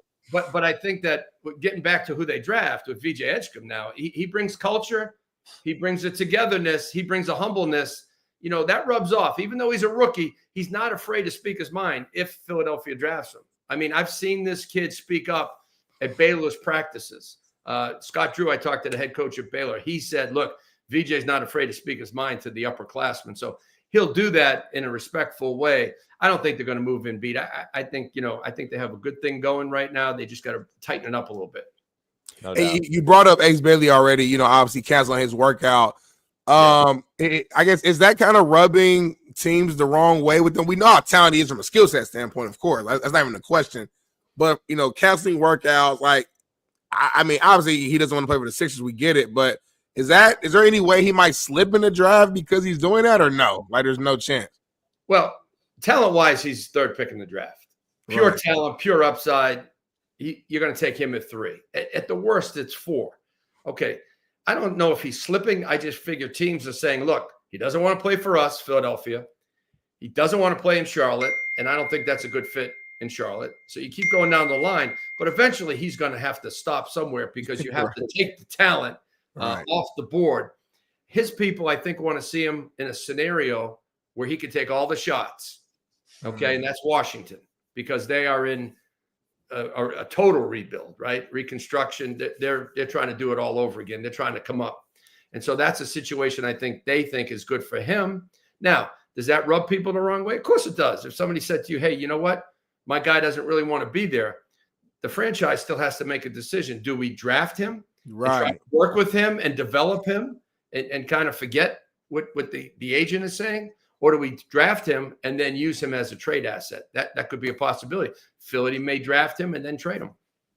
Man, it's interesting, man. I couldn't imagine. And again, I was never in these shoes of these top talented guys, but like your dreams about to come true. You're about to get drafted to the NBA, and now you're dictating. You know what I'm saying? Now I ain't playing there. I'm not playing there. I'm not playing there. It's like he's basically choosing the team he wants to go to, and he hasn't played. And like listen to this. You talk about money. That third pick in the draft, they started $11 million per. The 6th pick starts at about $8 million per. So you're losing money on the front end because you think you're going to get a second contract down the road, more of a max deal because you're going to get more playing time, more shots. I think you're trying to anytime you try to manipulate the process, whether it's the recruiting process, which I'm in every day, or the NBA draft, I think you better be careful. Nah, well, 100%. Paul, let me ask you something, Paul. We're in LA. Obviously, grew up Lakers fan. We got Michael Cooper on our show every week, and we had the Chief on yesterday. Lakers. I know. We had Robert Parrish on yesterday. Yeah, Robert Parrish was on. Yeah. Oh, I love the Chief now. I love the Chief. He went at the Lakers. He said, "Fuck the Lakers." I loved it. But anyway, it was great. Let me ask you. I don't think they have a pick until 55, second round. What are they doing right now? An aging LeBron. They have hopefully in shape Luka returns as the face, and they kind of pass the buck right from LeBron to him. What are they doing though? Rim protection wise, what are they looking for in this draft? And are they going to make moves? Do you think this offseason? They got to, right? Well, I think they need size, right? They were in a trade with Charlotte during the season. Don't forget, they were going to send Dalton Connect to Charlotte and get Mark Williams, which I thought was a win-win. Charlotte really needs better shooting, and we know that the Lakers need rim protection, size, and side. So that's one thing they're going to try to get. Now at 55, you're not going to get rim protection. You're going to have to make a move in free agency to get maybe an established center type. Somebody who can just take the load off inside. But the roster, I mean, look, LeBron still looks great. I've watched him since he was in high school, and I was at Ohio State as an assistant coach. I mean, that guy is just a super freak, right, as they like to say, and he's still got massive game. And then you mentioned it, an in-shape Luka, that's going to be a difference maker. I know you can't feel it right now. It's the offseason. You got Austin Reeves. You got some really good pieces there. You do need somebody to play interior defense, try to protect the rim with shot blocking ability, and just take the load off of Luka and LeBron. But those guys are going to have to rebound. No matter how you slice it. I mean, they're 6'8", and I don't know what Luka is, 6'8"? Something maybe? like that, yeah. Yeah, I mean, they're 6'8", they're strong. LeBron's the athletic freak. Luka's just thick and strong. But those two guys, as forwards, are going to have to rebound. 100%. 100%. My next question here is, outside of Cooper Flag, is there any other player in this draft that you feel like is going to be like a game changer? Like, I know there's a lot of just good players and like solid role guys, but we're talking about like a franchise. Is there like a sleeper in this draft where you're like, man, hey, I can see this guy in the next 3 to 5 years being like, I don't know, the next SGA or, you know, something where he's like, this guy can be a star? Well, a star is hard to find, I think, in the draft. Like, nobody knew SGA, right? What did he get drafted? 20? I think so, yeah. Okay, the sleeper in this draft, though, Said Coward, right out west, Washington State. Okay, Division III. Goes out of high school. Then he goes to Eastern Washington for a couple of years, becomes all conference. Then he goes to Washington State, plays 6 games, gets hurt. This guy is 6'6", with enormous energy, a good-looking three-point shot, a 7'2" wingspan. He's going to be a first-round pick, could be a lottery pick, and nobody's really talking about him. That's a guy, and he's 20-something years old, like he's 22, 23. He's older, he's mature. He interviewed well at the combine, shoots it really well, and plays, like I said, with great effort. I mean, this guy, to me, is a guy who's going to be a sleeper in the draft, domestically for sure. Nobody's talking about him right now, and I think he's a guy who's going to have a chance to play major minutes because he's older, he's battle-tested, and watch out for Said Coward. And that's a West Coast guy, so you guys should know him. Let me ask you this. You still dabble in recruiting. You know the landscape, what's going on in college athletics, period. What are you seeing the biggest takeaway from right now is college football, college basketball, this NIL and transfer portal issues we see? Football-wise, they're getting older, playing at more schools. They get to the NFL. I think the quarterback position's taking the biggest hit. I don't believe they're being developed, even though they're getting older, and that's what we're seeing. I think we're seeing a really, really bad product at the quarterback position, even though they're more athletic. And then you go to basketball, and we're seeing, you know, the one and done and all this stuff that we've seen kind of go back and forth. Are we doing one and dones? Are we not? Right out of high school, all the things have changed. Where are you at right now with NIL, the transfer portal, and what are you seeing the transition from that going into what we were discussing right now, the draft? Are we seeing a worse first round, I guess, picks that we have in the recent past, you know, history of the KGs and all these great guys that came right out of high school, or you think we're fine, status quo? Well, this particular class is great, fellas. I mean, it's Cooper Flag, yes, but Dylan Harper is going to be a star, could be an all-star. VJ Edgecombe, I told you. Trey Johnson, Con Knipp will be the best shooter maybe in the draft. This class is great. Next year's class is great as well. That's a loaded question. A lot of things going on there. The portal is what it is, okay? That's not changing. So guys are going to be able to play, transfer if they wish. There's unlimited transfers still right now. What nobody's talking about with the portal is every time a guy transfers, he loses college credits. And so I don't know if we're keeping track of guys graduating. Because if you remember in college, every time you go to a new school, you lose 3 credits, 6 credits, 9 credits. And progress towards degree, all that. Yeah, progress towards degree. So that's not being talked about. I don't think that's being addressed enough. Now with the NIL, it's starting to settle down in terms of structure, right? They have a company now called Deloitte. They're going to basically view every transaction over $600 to make sure it's a real NIL situation. What they're trying to do is say, hey, does this money add up to this work? Is it in the right range? Not fair market value, but is it in the right range? So they're almost an enforcement of the NIL. They took that out of the hands of the NCAA and they put it into this private company. I think that's going to help open up the books, right? You can see what people are getting paid, and then you're going to see, you know, if it's worth the range of what it is. And if not, they're going to investigate it. So you can't just keep throwing money at people for no-show situations. I think that's going to help because we were just paying kids to go to college before. And then on top of that, there is the money from the revenue, the TV revenue. So the schools are paying the players, and then there's going to be true NIL that's going to be structured through this company called Deloitte. I think it's starting to settle down. The money's big for the real players. But I tell every kid coming out of high school who thinks they're going to make a lot of money, your game is your brand. You don't have a brand yet. Nobody wants you. Nobody cares about you. Develop your game, and then you can have a brand when there's an opportunity, for financial success. I love that. Yeah. No doubt. Love it, man. Well, we appreciate you so much, man. This has been dope. You hopping on here. Tell the people what you got going on now. I mean, where can people follow you at? You got anything new you're doing or cooking up? Let our fans know so they can connect with you and follow you. I'll be on X all day today at Paul Biancardi for the NBA draft. I'm on Instagram as well. And anything and all things with high school basketball, college basketball, NBA, hit me up, ask me a question. Be respectful, and I'll get back to you. No doubt. Paul, I can't thank you enough, brother. You're a legend. I appreciate you. Appreciate you, Paul. All right, guys. Thanks for having me. Let's do it again. Hell yeah, always. Thank you. Clap it up for Paul, y'all. Shout out, clap it up. Legend right there. Go follow him on social media. He'll have the breakdowns in totality all day long on X and Instagram. So hit him up, follow him up, and don't be an idiot. Smitty, you get a lot of cats that leave this place and go and follow, guests and are idiots. They're fucking idiots. They don't know how to talk. Just trolling folks, right? That's what social media is allowed, man. I mean, you troll people too, though, so you're doing the exact same thing that a lot of the people I do it live, though. You troll me in my comments sometimes. No, that's because you do it first on Instagram. So you're a follower and not a leader? No, you do it first. I just do it to you only. I don't do it to anybody else. That sounds like a follower to me, homie. But listen, we'll do a quick commercial break.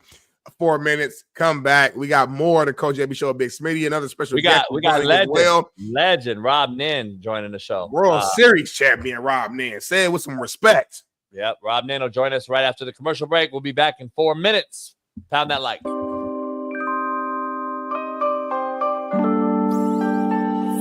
Ladies and gentlemen, joining us now is a man who he spoke to every single NCAA college football 2025 team seemingly on the internet. From Last Chance U, national champion, Coach JB. Yeah, Coach! What's up, gentlemen?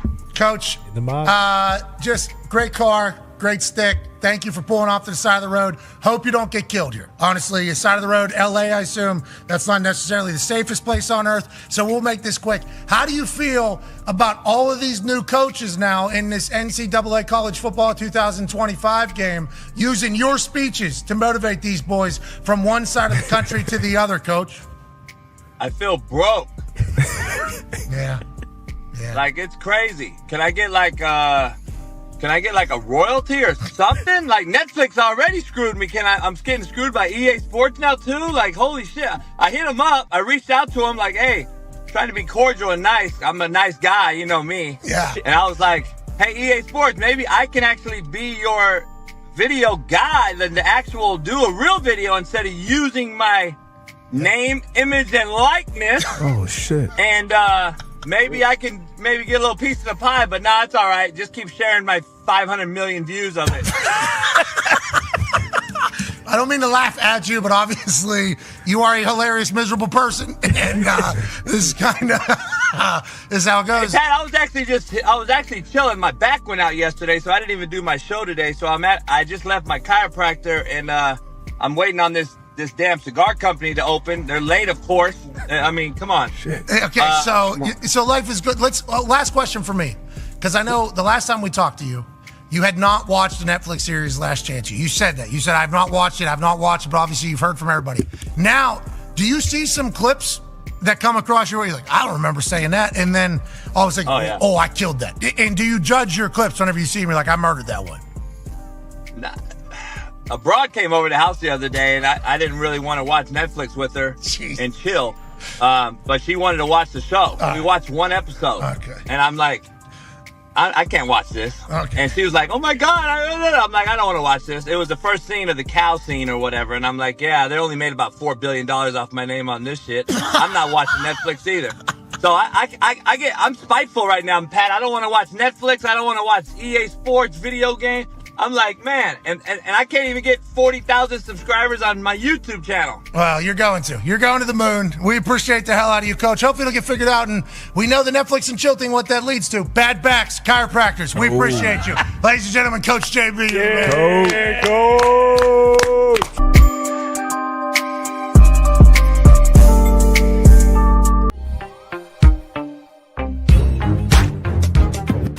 Here, this is the infamous one of the palm trees that Ash ate. Can't fucking believe you. See this fucking dog? You see this? Who just eats a whole fucking palm tree, man? You guys are fucking shitting. This fucking unearthed the motherfucker. Ate the whole fucking thing. Like, who eats a whole fucking palm tree? Like, you fucking shitting me? Are you fucking shitting me? No, don't shake now. Who did it? I'm gonna look at the fucking camera. Who fucking did it? Sit down. Sit down. Sit. Sit down. Now, do we understand each other? Excuse me. There is no more fucking up palm trees. I'm tired of spending all this money, and now I've created a whole fucking barricade for you. So I don't want to have to dig this bitch out. I'm fucking dead. I'm old, my back hurts, I'm fucking stiff as a porn dick. Come here, sit down. Sit down. Boy, if you don't sit your ass down. Now, you come over here with me. Come on. Here's what I had to do to fucking stop you. And I got a better, beautiful, bigger tree. So now we are shitting in tall grass. Replanted it, bitch. Soiled it up. Put a little trellis in here. Put a bunch of fucking stones. Look like Stonehenge around this bitch. And now, Ash, are you gonna fucking try to dig this bitch out? Are you gonna do this? Are you gonna do this again? So I had to. Ash, remember this? Remember you ate this? Did you do this? He ate once. I put this little moat around it. And just a sitting area. Come over here. We got the plastic basketball court and driving range. So if I ever want to pull out the big dog, that's our net. All we do is just slap down our driving range, you know. Bam, swing away. And that's where we swing into the net. Jimmy crack corn on this hoop. And here's my RV parking where I park the whips. Let's take you out and show you.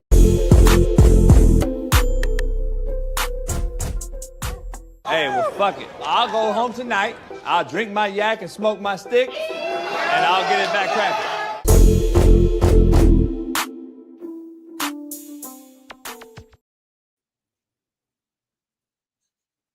We are back in the building. Smitty, Bailey, I sent you that deal. Can you add it in? Lauren is covering the Diddy trial. We're going to try to get her on this week as this case is wrapping up. And there's been multiple rumors out there that Diddy's going to get off of certain things. Lauren doesn't agree. Lauren is actually stating otherwise, that the federal government and other entities are involved in this court hearing, and they're not buying it, and they're not dropping shit. So we're going to dive into that, and then hopefully we'll get Lauren back on this week. Hopefully we'll get her on this week and see what happens. But it's hump day. It is hump day. We got to get Lauren back on. Lauren just dropped this, and I just Diddy docket. Proposed changes to the verdict slip by the government. No charges have been dropped. Lauren, can you come on the show? I know you're watching right now. Come on the show and tell what's going on, Lauren. That's contrary to what you sent me earlier, Smitty, when you said that possibly some things could be dropped. Lauren saying no. I hit her up and asked her, and she was like, JB, I don't think anything's going to get dropped. Well, I didn't say anything. I just sent you a post. No, I know. I'm saying, like, no, that's why I said from what you sent me. So I this is interesting. We're going to see what's going to happen. I think they have, like, when you have a negative connotation about somebody and you believe in your brain that that's who they are and they've done what they've done, you're not going to change your mindset. And I think the government's made their mind up. Whether it's RICO charges, whether it's whatever. We're going to dive into it. Lauren's going to bring that up when she comes on. But next week I'll have R. Kelly's lawyer, who's also my lawyer, join the show as well. And she'll be breaking down some things with the R. Kelly case. Is that locked in for sure? Yeah. All right. Next week. All right. Don't be backtracking, homie. The fans get But excited. it's hump day. It's hump day. And the homegirl sent me some. It's a show for hump day. But what she send you? Huh? What did the homegirl send you? It's hump day. Okay. Bailey will show you. The homegirl sent you this? Huh? The homegirl sent you this? What happened? The homegirl sent you that? That's hump day. Who's the homegirl? Hold on, who is that? Put that back up there. Why you so worried, homie? I know that who I think it is. Put that back up there. You married, homie? I know. I'm trying to see. Okay, no, that ain't who I thought it was. I thought it was somebody. She got a little tattoo in her rib. She working out, grinding, man, getting her body right, getting her lower body stronger. And why lower body stronger? Well, it was leg day. Huh? It was leg day. You could tell by the shorts she had on that was leg day. She was emphasizing the legs that day. Quads, you know what I mean? Hamstring kicks, probably some Bulgarian split lunges, some front squat, back squat sets, 4 sets of 10, 4 sets of 8. You know what I'm saying? And just kind of getting a good workout and a little cardio at the beginning to get her body loose. So, what's her name again? You said her first and last name, her Instagram, and her TikTok? I'm not gonna tell you, but she is not AI. That's the homie. Trust me. And by the way, that ain't Leah, is it? I'm not gonna I don't know how to say it. Say it. But those shorts do wonders. You guys got to stop. No, you don't. Respectfully, I'm going to take the. I'm going to role play. I'm Smitty. Respectfully, you guys got to stop, ladies, because you're giving us false hope. You're giving us false tea. You're teasing us. Like, these are some shorts that have some sort of metal in it. It like grabs the bottom. Like, it does wonders. Stop. It's still their ass. It's just their skin tight. So you're saying it's almost like they're naked. Like, that's how tight it is on them. But it's still their actual ass. No, I don't believe that. I've seen women wear those who don't really have an ass. And he's like, it's kind of flat. Those pants, they do some special shit. It's just a regular. They got the automatic wedgie. And it's called contour. The contour is the line that goes underneath. I get it, but it's a hard strap. Visually make it look like it's lifted a little bit more. So is a push-up bra their real titties? Yep. No, it's not. They push small titties up, and they look big, homie. But the shorts ain't pushing the ass up. It's just tight as hell on the ass is already there. The ass is the ass is the ass is the ass is ass. We all know that. I've never seen that girl's ass look flat in those fucking those pants or those shorts. Not ever. You don't go outside enough. Like Taylor Swift would look like she has ass in those. I'm not gonna comment on somebody's girl, but it's every girl's ass don't look. She's right everybody's girl. Taylor Swift? Nah, she ain't no goer. She not who? She's not a goer. We call those girls goers. I thought we call them throwers. We throw the bitch around. So throwers and goers. We already talked about that. It is what it is. So that's your actual like that's your main AE? Who? Just for clarity, like before we move on, the girl that we had on here that was doing lower body, is that your main AE? Why do you need clarity on what's going on? Because you the homie, so I want to know who you rocking with, and like who am I going to be running into when I hang with you at Palooza or the yacht? I want to know who am I running into. You never know. But let's dive into the latest. Your boy. I want you to bring it up. I want you to fucking defend this. Go ahead. Oh, my boy. This ain't got nothing to do with me. Just on the Baltimore situation?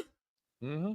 Baltimore, yeah. Baltimore, man. Apparently, it was too cold. A report came out that Deontay Johnson last season refused to enter the game in 41-degree weather because he felt like it was ice cold.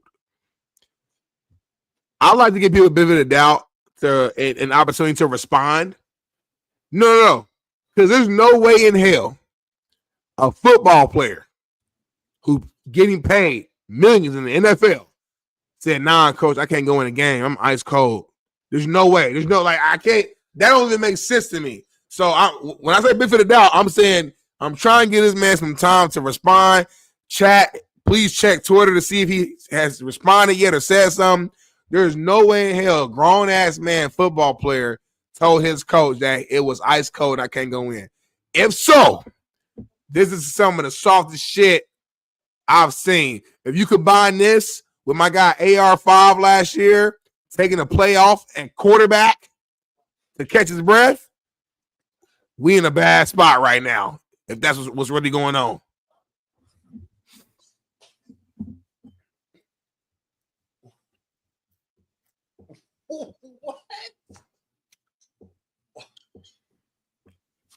What? Say it again. I'm saying, homie, if this is true and he's not playing because it was too cold, first of all, 41 degrees ain't even cold. And then compile that with what? With my guy AR5, who just left the game for a play to catch his breath.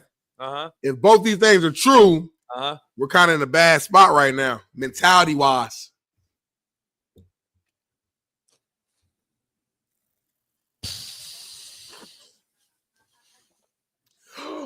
This was the response, baby?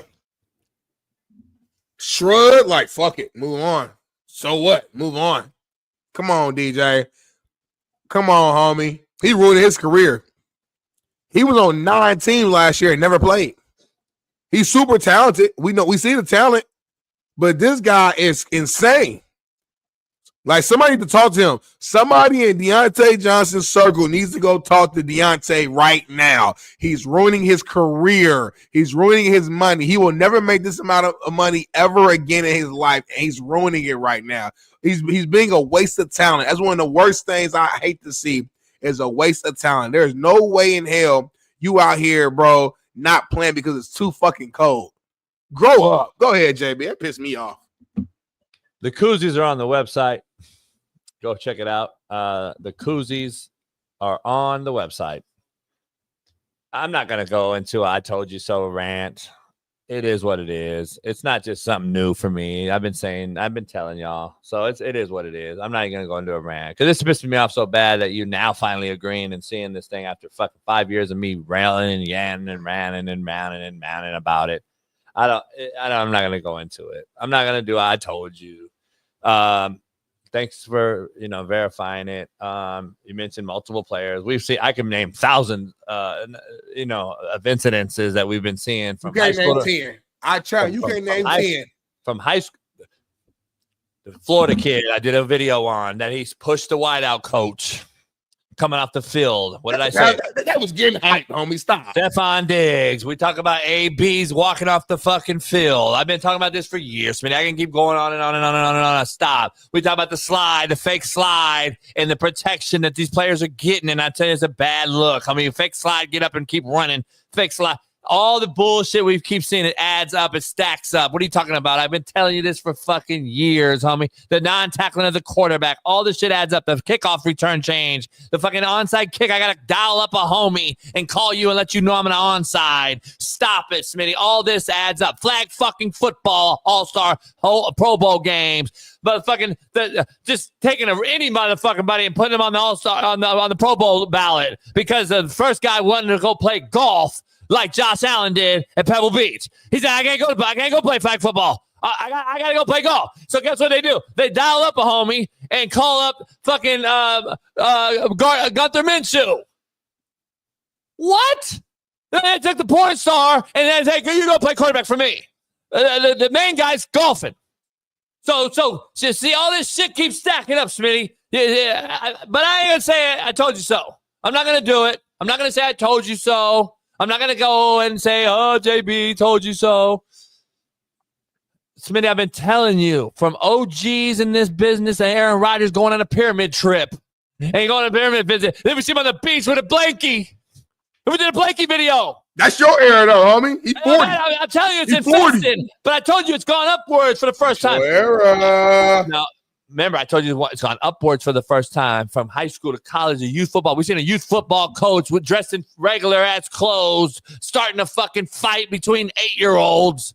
This shit is all homie entitlement. We've enabled it. The white mom with the fake fucking hat. What do you mean? I can go on and on and on. I can talk about this shit for fucking years. I've been talking about it. The fake decommitment letters. I don't think it's God. God's the reason I'm decommitting from Florida to go to LSU. Hey, get the fuck out of here. God didn't tell you to be a bitch. Like this is it's fucked up, homie. But it all goes back to one thing, Smitty. Fuck white moms. I've been telling y'all motherfuckers for how long? It goes back to fucking white moms and Shane Gillis. Fuck Drewski. I'm telling you, homie. This is all this shit. All this shit's tied into one thing, Smitty. It's unbelievable, homie. And guess what? You really don't understand how fucking much Mike Tomlin had to deal with. Because this motherfucker was on the same roster as fucking Pickens, who didn't want to go dig out the safety on the red zone and just walked out the line of scrimmage. Remember that video we did? Yeah. I can keep going on and on and on, Smitty. I know I passed 10 things. We can keep going on and on and on and on and on. I'm at least at 13, 14 things, and I haven't even thought about them. I'm just coming to me. You're 12. Deontay Johnson did the fake drop and then fucking walked off the fucking field. What was that right there? What was that, homie? The Gorgon, homie. The Gorgon. He did all this bullshit, homie, we've seen. Like, it's fucking unbelievable. Motherfuckers think Shane Gillis is the realest comedian of all time, Ryan all said. Like, this fuck, homie. The earth is fucked. Take me out back, Lord. Take me out back, homie. Bury me ass up, face down, so these bitch-ass motherfuckers can kiss my ass. And make sure I'm broke. I'm going to rob you. So the thing that happened was, I guess the exact situation was, it was the end of the third quarter, going into the fourth, and they were like, Tay, we need you. And then Johnson said, oh, yeah, read the quote. Go ahead. And then Johnson was like, nah, I don't think it's a good idea for me. Like, my legs are already ice cold, and I didn't want to go out there and put bad stuff on film. According to the National Weather Service, the Baltimore area experienced a high of 44 degrees and a low of 21. This motherfucker said, I was like, nah. It's your generation. Hey, Deontay, we need you. Hey, Deontay, it's third. We need you. Come on, Tay, come on, Tay. Nah, coach. I don't think it's a good idea for me. What? What are you talking about? What? We need you. Come on, stop playing. Nah, coach, like, my legs are already ice cold, and I don't want to go out there and put out bad. I'm gonna be honest. You know what? I'm gonna change my mindset. Stay ready, Tay. I'm gonna change my mindset. That's the soft shit I read in a long time. I'm gonna change my mindset. This dude tripping, bro. I'm blaming all the adults in the room, man. I'm tired of the bottom line is I would never have allowed it. But see, the adults have allowed me not to be able to coach anymore so that they keep the real ones out of it so the kids can do what they want. And the kids can run this thing. And the entitlement and the enabled people in this business have allowed these kids who don't know what they don't know to control their own narratives before they even understand how to change the oil in their car. We give them the keys to Lamborghinis. Again, I've been saying that for years and years and years. And the adults in the room have allowed it. And I'm saying it. The adults, you either coach it or allow it. You have allowed these shitbirds to do what they do. And now you're in a no return situation because you ain't getting it back, Smitty. You are not getting it back when a guy who gets paid millions. You're not in JUCO, motherfucker. You don't need film to get a scholarship. You're making millions of dollars. You're already in the league. You've made it. I don't want to put bad tape out. You're not in JUCO. You're not in high school getting recruited, you dumb fuck. You're fucking in the league already. What the fuck are we talking about? And we wonder why you played for 9 fucking teams. Motherfucker said bad film, homie. Bad film. Man, stop it, man. You got people like myself whose dream was to make to the fucking NFL, and you taking this shit for granted. Now Rio gets it. Don't want to play. Now you get it, Rio. Really. Micro. Now you get it? But then the thing that killed me, he don't even care. Like, he not even learning. Move on. So what? Move on. What you mean, homie? So it's the problem. This is the issue. This is why you're moving around. Why no team wants to lock you down.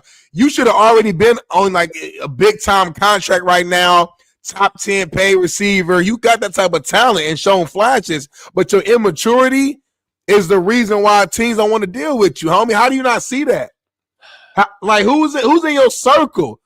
He got too many yes men around him probably, and that's why ain't nobody telling him what he needs to hear. Who's in Tyreek Hill's circle? But at least he was fucking balling out. At least I'm just saying. Who's in Henry Ruggs' circle? Who's in Rashee Rice's circle? We can go down the list. Who's in Diggs' circle? It's like Diggs ain't did nothing really. We've all dealt with shit, bro, and we've all seen shit. This is different though. This is different. Those guys want to fucking play. Tyreek wants to play, and he balls out. Stephon Diggs balls out. All that. This is different level shit. Nah, shit keeps coming ahead. What about the old boy that played at Hutch JUCO? The kid that played at Hutch. I played against coaching. What the fuck's his name? Played for the Niners. I don't know nothing about JUCO. No, the kid played for the Niners and just walked off or what did he do? We did a whole video on him last year. Big homie, the linebacker, right? Yeah. He was mad because they put in the starter back in the game. Devontae Campbell. Yeah. What's the difference? Nah, that's in the same boat as this. That's what I'm saying. This ain't a new thing. It's been happening. I've been telling y'all this is going to happen. It's going to get worse and worse and worse and worse. Look what's happening, Smitty. On hump day. Like on hump day, this is happening. Damn, man. Out of all days, you're going to choose this day right here for this storyline to come out. It was a great day, visually, motivational-wise, gym-wise, and then this story is going to come out. And again, you should never say this. I don't give a fuck if it's negative 100. But, it's 41 degrees. That's warm. That's great football weather. I'm on the yacht at 41 degrees. Shirt off. I'm on the yacht at 41 degrees. Are we shitting me right now? Throwing flops. Are you fucking shitting me? What are you talking about? Now, I know his excuse is, well, you ain't playing. You know what it really is, Jason? He wasn't playing that much that game. He was in his feelings. And he's on the sideline with his hands in his fucking pants. And they coach hard for him, and now he's mad. He's been in his feelings. Emotional, homie. He's been in his feelings, though, because he wouldn't get tossed around. He's a toss-around hoe. Damn. He's been tossed around now, the league, like old girl, whatever her name was that we did the video on. She's a toss-around hoe. And the thing about toss-around hoes, we don't trust hoes. Nah, and you can't save them. Shouldn't even try. We trying to save a hoe. Damn. Why are we saving this hoe? They love this hoe. Why they love this hoe so much? They see potential. They see wifey potential in this hoe. That's the problem. White moms. Because the white mom who's a owner's wife or something is giving this motherfucker a chance. Comes back to white moms. You guys keep fucking thinking I'm the bullshit. It's fuck white mamas. I keep telling your motherfucking ass. Full circle, homie. You're not macro, homie. They're not macro enough. So they don't understand. Don't get it. I don't get it. But I'm going to tell you right now. Bro. She don't want to be safe. Where's he at now? Fucking, I don't know. At home playing the game. Is he on a team? Is he on a team? Let me see. He's an American professional football wide receiver for the Cleveland Browns. Fuck. So he's back in that league. Why is this league? Why is this division keep fucking with this dude? This division, right? Like he's been on every team in the division. You know the same weather is in Pittsburgh as it is in Baltimore, right? And they play outdoors, homie. And you know the same weather in Cleveland is the same weather as in Pittsburgh, right? The same weather that's in Baltimore, right? And they don't even have like a legit quarterback for sure. They don't know who the quarterback is. They got 7 quarterbacks. They don't know who. And there's only one team he hasn't been on, and that's Cincinnati. And they have the same weather that Pittsburgh has, as Baltimore has, that Cleveland has. And I know Joe Burrow don't want him, so he ain't gonna go to the Bengals. And you could drive from Cincinnati to Baltimore to Cleveland to Pittsburgh all in a matter of a few hours. This man wants to be a 1A on the team, but he's not a 1A mentality. I ain't gonna say talent. He's talented, but he ain't got the 1A mentality. He's not a beast. I don't want my 1A scared to go on the fucking field because he's cold. You know how many times when I was a rotating guy, my freshman year, sophomore year, Ball State, where maybe I only had 5 plays in the whole game, and then coach needed me late in the game, whatever the case may be, in a dime package, and I'm cold. You better figure it out. Your passion should wake you up right in that moment. Your adrenaline should get you going right in that moment. And I'm a defensive lineman. So when I'm cold and my hands cold, it's a different mentality. Time the fuck out, homie. Uh-oh. TP Big. Oh, Rashad Payne. Y'all dragging it. I'm in this inner circle. He good. I'm telling you. Call in, Rashad, right now. Nah, these are the cats, homie, that I'm talking about. Shane Gillis's and all these Drewski fucks. This is what I've been telling y'all. Hold on, this is Drewski and Shane Gillis? This is the same shit. Y'all don't micro that. Rashad Payne is the same type of he's Drewski and he's Shane. He in the same circle as Drewski and Shane Gillis. Rashad Payne. Please, Smitty, please, for the love of JB, God, macro this for us. Please. You know, you got to understand this, what I'm saying, homie. You got to understand what I'm saying. You got to understand what I'm saying to you. Troll? What have I been saying about these cats? They do what? What do they try to do? They think they know you because of what? Because they follow you or they DM'd you or they messaged you on social media and you responded to them maybe once or whatever. And now they feel like they know you. Pull it back up. Pull it back up, Bailey. That's his profile picture. He's the guy in that circle of Deontay fucking Johnson. No, pull Rashad Payne up. Pull that motherfucking comment up. The Rashad Payne. This motherfucker, Rashad Payne. He got a new one right here, he said. He good, I'm telling y'all. He know he got to grow up. He's talking about the bag drill, like his form. He ain't getting to it for real. Let me guess. You guard him every day, right? At practice in the hood.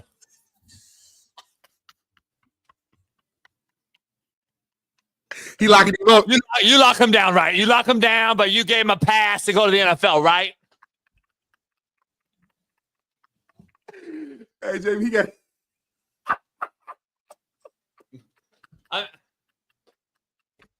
I know you're not an athlete. I know athlete. Look at your little ass thigh. Your thighs and calves are one. But you athlete. He got cankle. Smitty, I'm so tired of these fucking things. These nobodies, they really think because social media has allowed these motherfuckers, homie, to become somebodies in a nobody world. And they don't want to get it. They don't get it. It's macro, homie. These are the fucking same cat. They think they belong. And they're in the circle now. They're in the circle now with Deontay. He need to grow up. I know him. He's my inner circle. Now, let's be real. I don't believe in their inner circle bullshit, Smitty. But I do know cats that are in fucking inner circles of multimillionaire athletes. They're not on the Coach AB show in the chat. They're with those guys. Stop.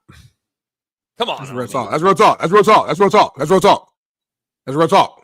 They might see the clip, but come on, homie. That's real talk. Like, isn't this like prime time summer right now to get ready for the season? Prime time. Like they're less than a month away from going to camp. But the guy in his circle is on the Coach AB show right now. Early in the morning. Fuck me, homie. I know one guy who's not in the chat, and he's made real moves in real life, and this is the next guest that we got coming on here, JB, and I can't wait for you to introduce him so we can learn all things about all things baseball. This guy's a World Series champion, closer. JB, man, you do the rest. He is a pride and joy from right here in my backyard, man. San Pedro legend. Watch him growing up, watch him play for a long, long time. Can't thank him enough for hopping on. Rob Nin. Rob, how you doing, brother? What's up, guys? Hey, thanks for having me on. Hey, man. Are you in SoCal? I'm in SoCal. Are you? Down I'm gonna pull up on the boat, man. You know, Bobby Valentine's right there by you too. Come on, don't bring up him. Come on. Don't bring that name up, JB. Stop. Don't bring that name up. Hey, he's in Newport. I figured you guys have a beer together or something. No. Bobby's a good guy, but I don't know. Sometimes we didn't always see eye to eye. Hey, he was on the show and he was like, JB, pull the boat up to Newport. And I'm like, well, fuck, let me find out where Rob's at. We'll have a big old get together. Nah, man, I can't thank you enough, man. So you grew up in Pedro, born and raised there, or did you grow up there too? I'm sorry, born there and grew up there. Yeah, I was born there and grew up in Seal Beach. Okay, Seal Beach, got you. I knew you were right here. I knew you were from right here. I'm born in Compton, obviously raised most of the Long Beach, Compton, LA, obviously my whole life. So watch you play him. Yep. You went to La Salle, right? Went to La Salle. Yep. Grew up down there and signed down to there and went from there. A lot of talent, man, coming out of that. And your era, like shit, man. Lakewood, Wilson, all those high schools in that area had so many guys go to the major leagues. It was crazy. I don't think people realize. And then Long Beach State and Cal State Fullerton, baseball-wise, and then UCLA SC, obviously, all those guys, the big-time powerhouses at the time. And then, obviously, Long Beach State lost football, and we saw the Cal State systems, and it's just a lot of history. So love that you came on, man. Yep, I appreciate it. Thanks. It's good to be on. Let me ask you something. We've had a lot of guys on lately, Brett Boone and a lot of different major league guys. We're talking about the rule changes, and I gotta ask all the guys that come on, like, what's your biggest takeaway from these rule changes? The bigger bags, the pitch count, all the shit. I tried to go to a Dodger game, and it took me fucking 3 hours to get in, 3 hours to get out, and the game was an hour and a half. And I'm like, what the fuck? So I don't know if the fans are really appreciative of the sped up game. But I know on the outside on TV, I guess people like it. Where are you at with all the rule changes? I don't like them. I'm old school. I like all the old school stuff. I like the, police the game within itself. Let the game take care of itself. Guy pimps it. Let the next guy get drilled, or you get drilled next time up. And if you want to go out, go out. If not, go to first base, take the guy to second base. I mean, you can't take guy to second. We lost Buster. With the collision at home plate, they changed all that stuff. Over all these years of playing baseball and history of it, there's only been a couple guys that really have truly been hurt with that. Guys have gotten through it and dealt with it and kind of gone with it. But as far as some of the rules, thrown over first base only a couple times, bigger bags. I mean, I feel like it's all they're trying to change the game and make it a different game. And the way the game was before, it's as good as it ever has been, up until this point. And why change something that's not broke? Nah, no doubt. That's true. That's definitely true, for sure. Let's dive into, kind of what's going on now to, today's game as well. I'm in LA. I'm from Indiana, so we never had a major league team. So by default, me being in LA now, I've kind of turned into like a bandwagon Dodgers fan. JB's been a Dodgers fan for a while. We know that team is loaded. I know they've been dealing with some injuries, but they're still winning. How good is this Dodgers team, and do you think that they'll repeat this year? They got to get some guys healthy. I mean, I know a couple guys in the pitching staff are hurt. Otani's coming back. He's going to start pitching. They're staffed, man. And the thing about those guys, they have enough money to go out and, spend money to get a guy, fill-in guy at the All-Star break and get, especially down the road, down the end of the season. If they need some, they'll go out and get somebody. So yeah, they're going to be tough to beat. They're definitely probably the favorites to repeat and have a chance to get back and win the World Series. Let me ask you, I got a couple questions from back in the day on that Marlins team you had, and you had a specific pitcher that year, Kevin Brown, who was on a heater. I think he had 32 starts with like a 1.9 ERA. How great of a season or dominant was he? Was that one of the greatest seasons you ever saw on the mound for a guy? God, he was unbelievable. I mean, his thing was he was facing the number ones, and we just didn't score a whole lot of runs for him. But he was unbelievable. I mean, that year that he went out and dominated and did what he did, and, he got frustrated because he wasn't getting a whole lot of wins and all that stuff. But, he was facing ones, and, we were struggling hitting-wise a little bit and didn't score as much. But it's probably one of the best years I've ever seen. Yeah, that's crazy. That's crazy stat line. I was like, God damn, 32 starts, 1.89 ERA. I guess it was official 1.89. Yeah, I think so. Shit, no doubt. Brett Boone was on our show. He does a show. Then he gets the hitting instructor over for the Texas Rangers, like right after our show, and he gets pulled up. He wants to talk about it. He mentioned something that 01 Mariners team he was on with Ichiro and everybody that has the all-time wins record. Most wins in a season. He thought the Dodgers were going to break it. If anybody could do it, this roster could do it. They've hit a wall. The pitchers have been, I think every single pitcher has been on the IR at some point this year for the Dodgers already. They still hold on to first place, which is crazy how loaded the roster is. How good is this Dodger team? And I have to ask, I had Johnny Damon on a couple times now, and I said, Johnny, the Dodgers or the field? Where are you at, Rob, with that? I think the Dodgers definitely gonna, have the best chance to win the National League. I mean, as far as winning everything, I mean, there's some other good teams out there. Yankees playing pretty good ball and all of that stuff. And so but definitely, I mean, they're the favorites to win the division and go out there and beat up on everybody. So, I mean, the Giants are playing great right now. I think they need a couple more guys with the Devers trade. It's definitely going to help, but they need some guys to go out there and fill in some spots. It's a good young team. It's a team that's out there and competing and doing what they do, and they just gotta, maybe a little bit of help gets them past it. So we'll see. San Diego, that team's stacked, but they're just not playing well right now. Yeah, they're down. Your Giants, I mean, the Giants get Devers. Where's you at with these players, the player empowerment of the current athlete? I'm talking football, baseball, basketball, all these guys getting crazy amounts of money. I've been saying, bitching and moaning about this player empowerment. I think we've enabled the shit out of these cats, and now you get a guy like Soto who doesn't want to take a swing and just basically slaps the shit out of the manager and says, fuck you. And then we get a guy like Devers who said, I don't want to change positions, goes to the Giants and says, I'll change positions and I want to be a team player now. All of a sudden, where are you at with the player empowerment in this current era? The money's changed a little bit. It's changed a lot, and that's changed the game a little bit. And on both sides, I think the owners are a little worried of guys getting hurt. So they I wouldn't say they baby them. They just take care of them a little bit differently. Back when we played, or I hate to go back and say the old guys or old school. We didn't make the money, and there was always somebody else coming up that was going to take our job. So we kind of played through everything. We did what we needed to play, and the guys now are great athletes, man. They're bigger, stronger, faster than what we did, and they're hitting the ball, and everything they do is just better. But I do think I think it's a little bit of a different feel with those guys as far as they've got so much power with the money and all that stuff, and it's definitely changed the game a little bit. Yeah, I want to stay right there. You mentioned that the athletes today bigger, faster, stronger, but you also said everything they do is better. I want to stop right there though.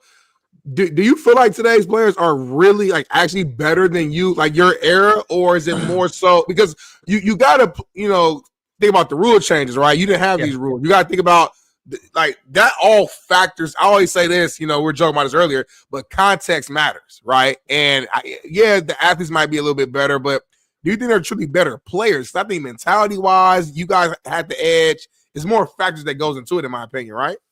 For sure. I mean, there's a ton of stuff. I mean, you go on the internet, you can, there's guys there's so much more money in the game. Guys are able to spend more money on their workouts and spend more money on their diets and that type of stuff. And that's kind of what I mean. I mean, you look at every pitcher in the big leagues now, they're all throwing 95 to 102. Back when I played, there was a few guys doing it. And those guys are the ones that everybody kind of saw and all that stuff. Now everybody does it. So for me, when I say they're bigger, better, faster, I just think there's more. They've got more knowledge. They've got more money to be able to work out a little bit more. And they have, not saying we didn't work out. It's just different. I mean, when you're making $109,000 the first year as opposed to $700,000 or $800,000 the first year in the big leagues. I mean, you got to kind of watch stuff a little bit and workouts. You're on your own a little bit. Now all these guys have hitting coaches and pitching coaches and strength guys and they eat better and all that stuff. So. As far as better, I think the mentality of the guys back then, and the Nolan Ryans and the Goose Gossages, I think that was a different era as far as just guys being, it just balls to the wall, man, going after it and playing the game is hard. And like I say, they policed the game within itself. They respected the game a little bit more.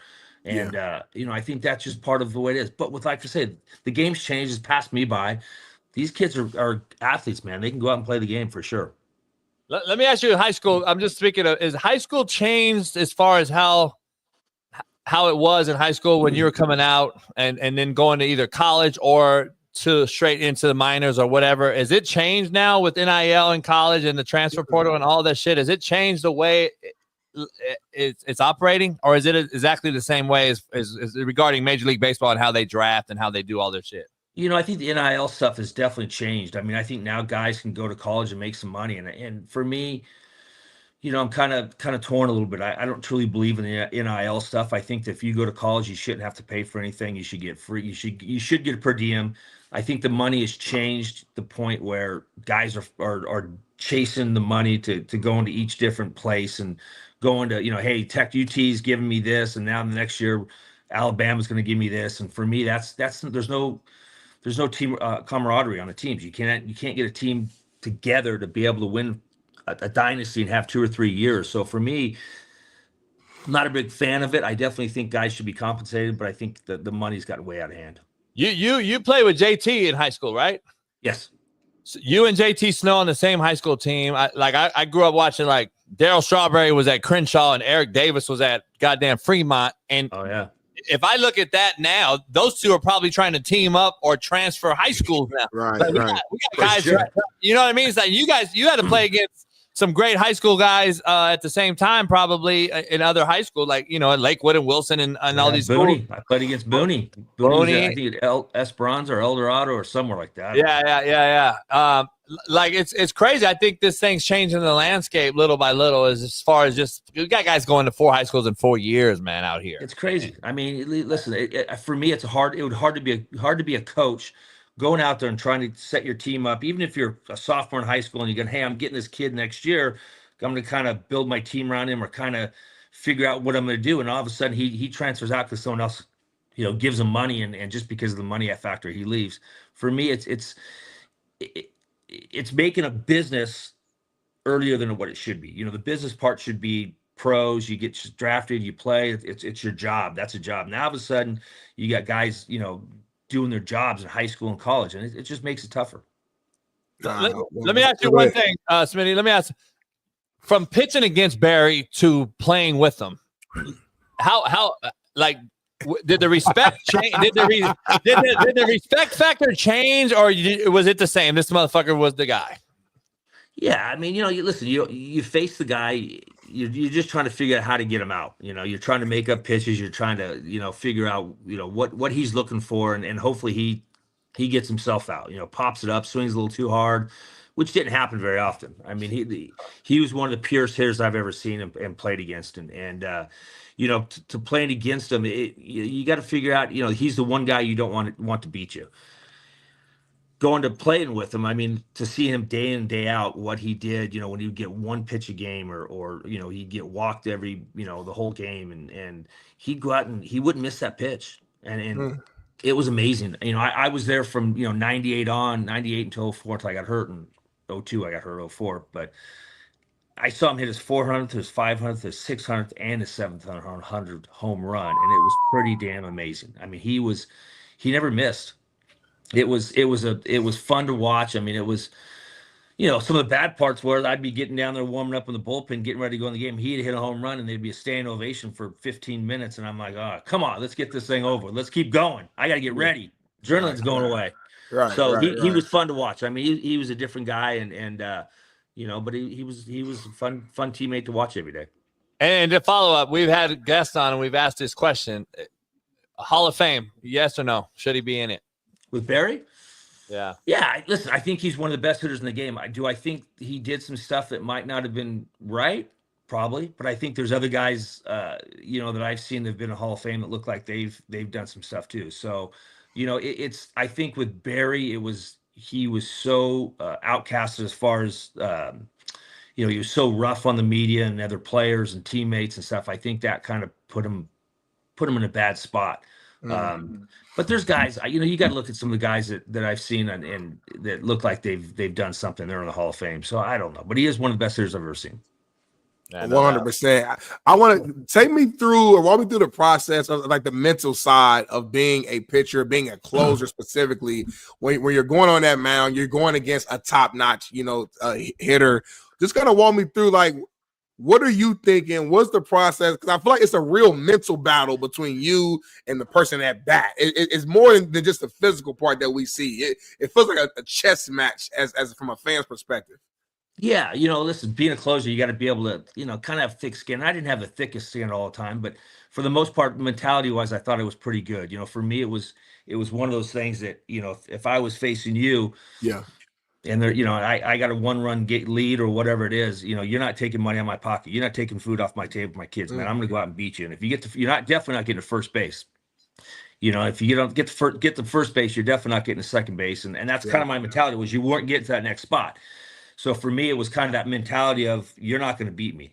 And, you know, there's days that you're going to get beat because, shoot, you guys, you know, there's great players and all that stuff out there. So you got to tip your hat to them. But that was my mentality of, you're taking food off my table for my family, my kids. And you're, you know, this is my livelihood, is going out and trying to beat you. So for me, it was all more of a mental game than anything else. And, you know, there's a ton of guys that, you know, Felix Rodriguez, who's who was there who could have closed. And there was a ton of guys that were there, and maybe the mental side. I'm not saying they weren't mentally strong enough, because he did a great job, but there's guys that had better stuff than me, maybe better mechanics, threw more strikes than me, but maybe the mental side quite wasn't there. And that was the one thing I really kind of worked on, was the mental side.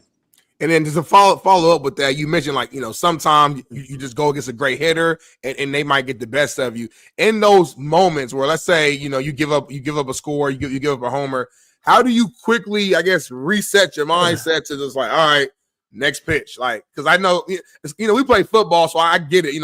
Our game is similar, in a sense of hey, as a defensive guy, the team might go down there and score a touchdown, something bad might happen, but you got to, go back out there again for the next play and try again. Being a pitcher is different. It's more quick. It's they just hit a homer and you're right back up on the mound. How do you quickly, I guess, erase that memory of what just happened and refocus? I think part of it is just the mental aspect of it, is knowing what's going on in the game. Is it a 1-run game, a 2-run game, or a 3-run game, or whatever the fact of the save situation is. And if you go out there and you're facing a McGuire and you give up a solo home run to him, all right, you tip your hat to him. Now you're a little pissed off, and now maybe you only have one more run, one more run lead.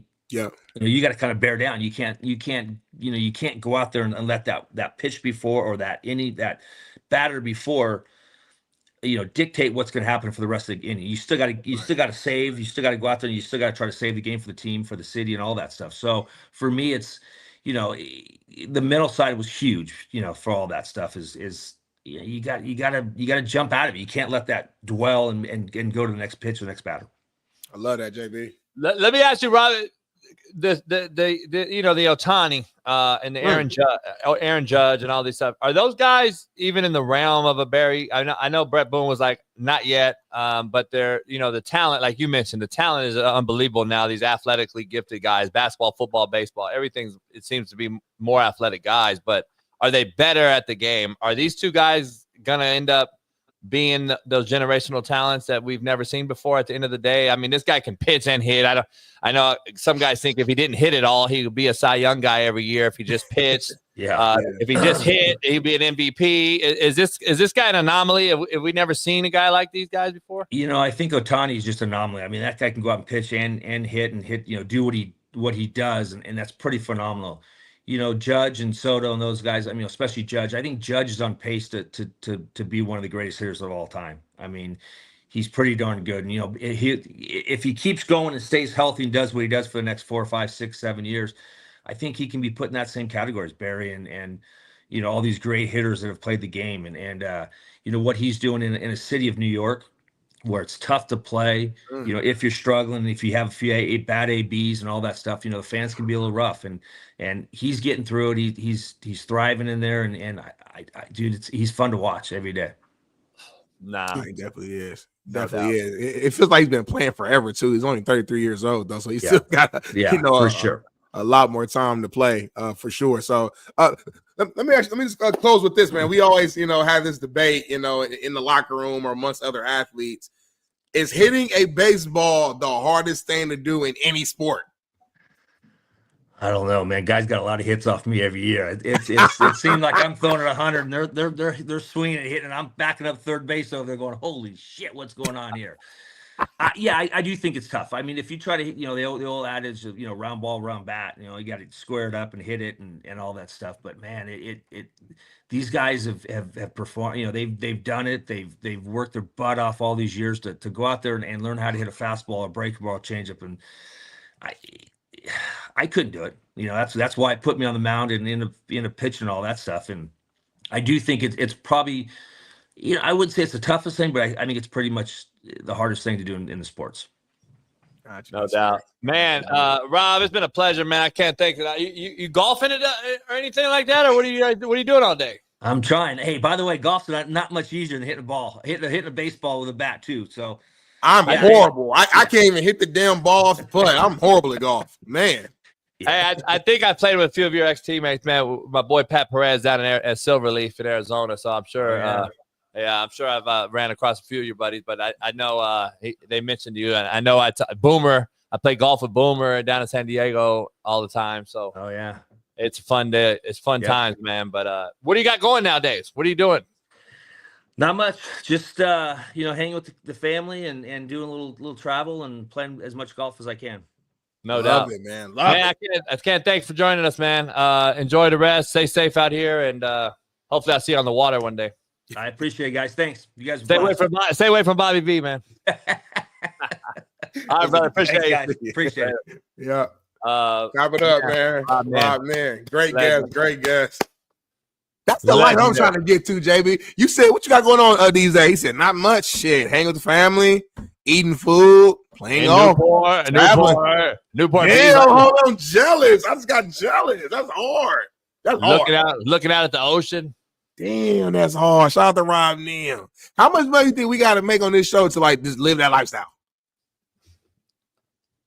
Like, let's figure out what's the number to where me and you can wake up every day, do this show for 2 hours, and then that's it.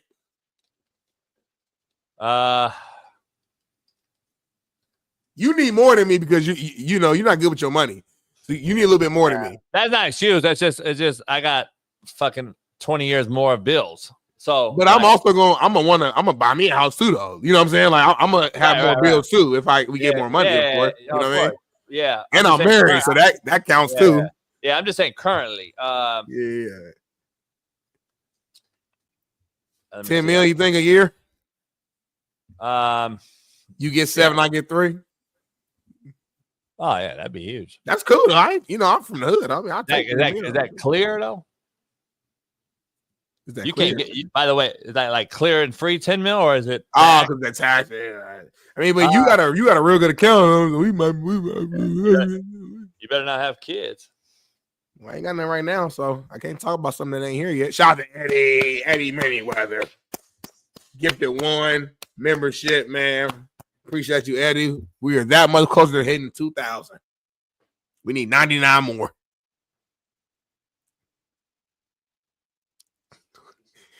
By the way, you can't buy a house in Newport for $5 million. Whoever said that, yeah, you can't get a house in there for $5 million. I might get my crib at like Long Beach, probably. Yeah, $5 million in Newport is a fucking studio apartment. Yeah, it's crazy out here, homie. By the way, in Newport, I think if I'm not mistaken, it's some of the most highly priced houses in the whole country. Like I saw an absolute shithole for 48 mil. Damn. I'm not lying. It's above the water. Like it's 48 mil, homie. Like I'm just like, and that wasn't even near the most expensive place in Newport. Just not even close. 5 mil back in Indiana, I could buy Indiana. You could buy a whole, like that's why Maxby and him live there, homie. You can live I know he got a whole fucking like. You got to think he's super popping, bro. He make enough money to where if he lived out here, he'd be good. So to be in Indiana, oh my god. Like, it's insane. Oh, no, McAfee's big time. He can live anywhere. I wonder what his house look like out there. It's nice. It's like he bought like a house like on that lake. Yeah. I'm at a brain part. Yeah. You know, live by him.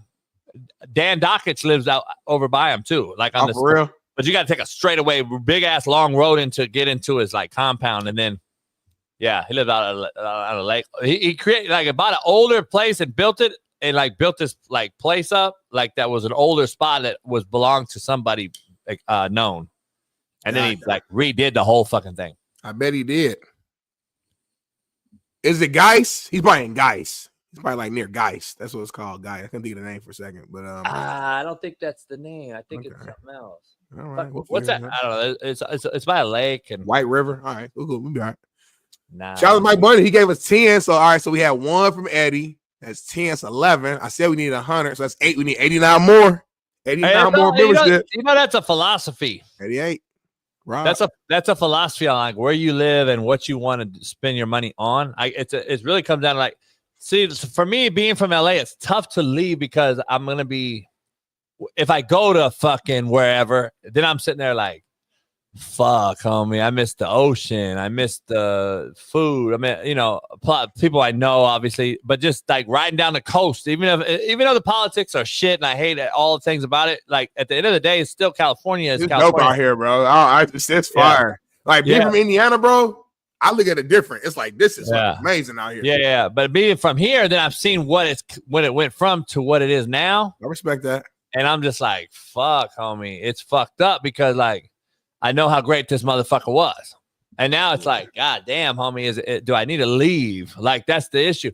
And then I'm looking at it like, if I leave, then I go to, like, let's say I go to Arizona. Now I'm just in a fucking, it's like Saudi Arabia. It's fucking 120. It's desert. I mean, they got beautiful houses, amazing pools, really good food, stuff to do, palm trees. No, it's cool, but it's still. I can live in Arizona. I ain't gonna lie. It's still Arizona, though. Still Arizona. I can live in Vegas. I can live in Arizona. I can live like San Diego. Vegas is another spot.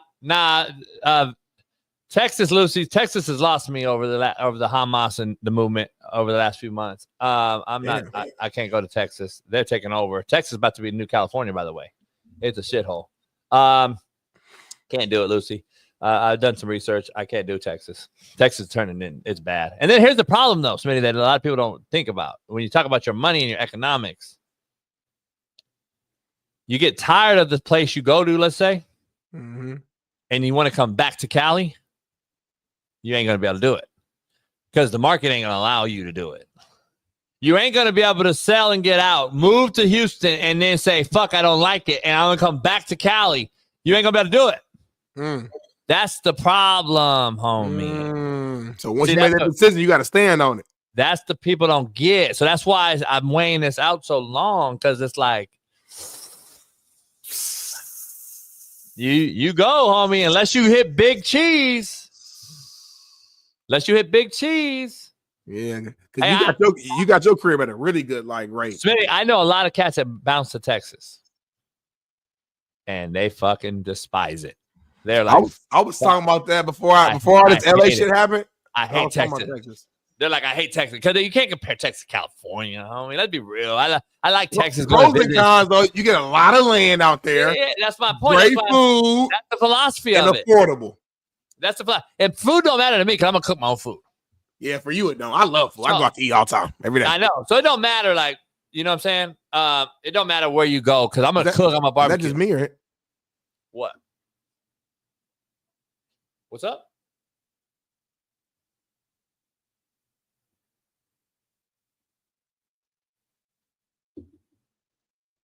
Fuck you doing, homie?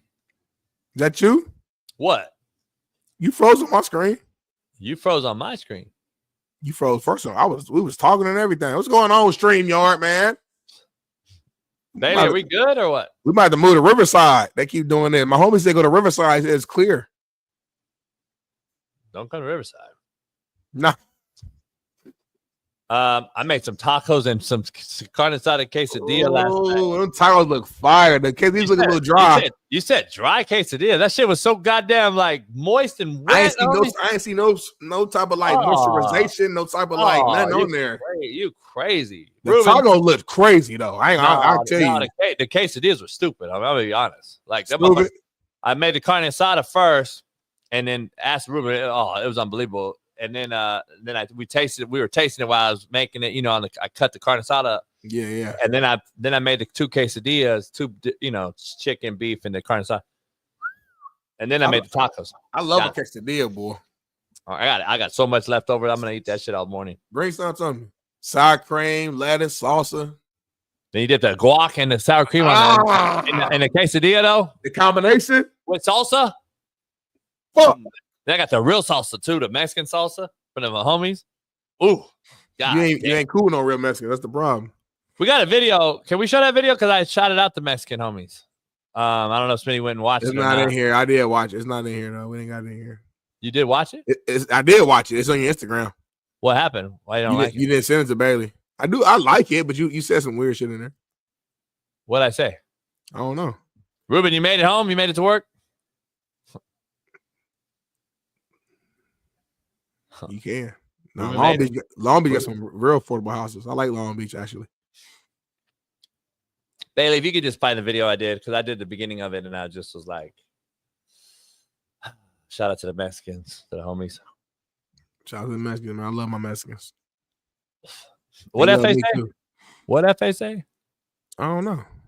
I didn't know he was even in the show today. Yeah, I got a bomb Mexican. I got a bomb ass breakfast burrito recipe. I'd make a bomb breakfast burrito. Breakfast burritos are my favorite food on planet Earth. What you put in there? On a Sunday? Yeah. Like a breakfast burrito on a Sunday hit different than any other day for some reason. What you put on there, though?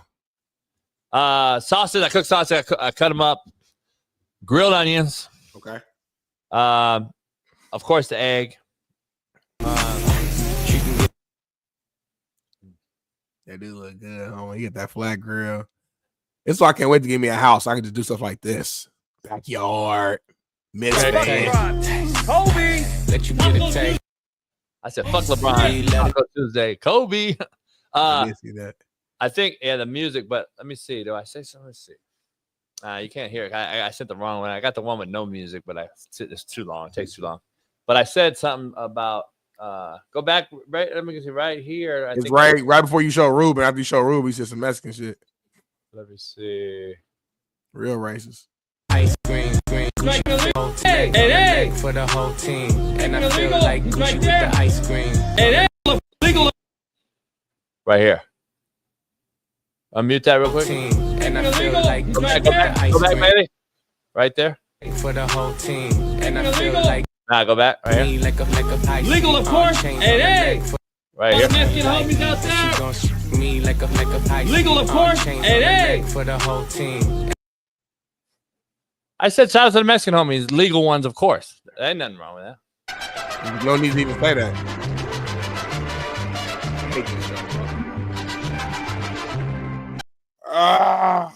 You telling me those look dry, homie? I've seen more moist quesadillas in my life. The You tacos can't are really fire. see. I didn't really take a picture. The video's not really good because I didn't really like that shit is like running down my mouth, homie. The butter and the oil and I ain't see nothing. I ain't see nothing pause. I ain't see nothing running down your mouth. The tacos look crazy though. I can tell a good taco.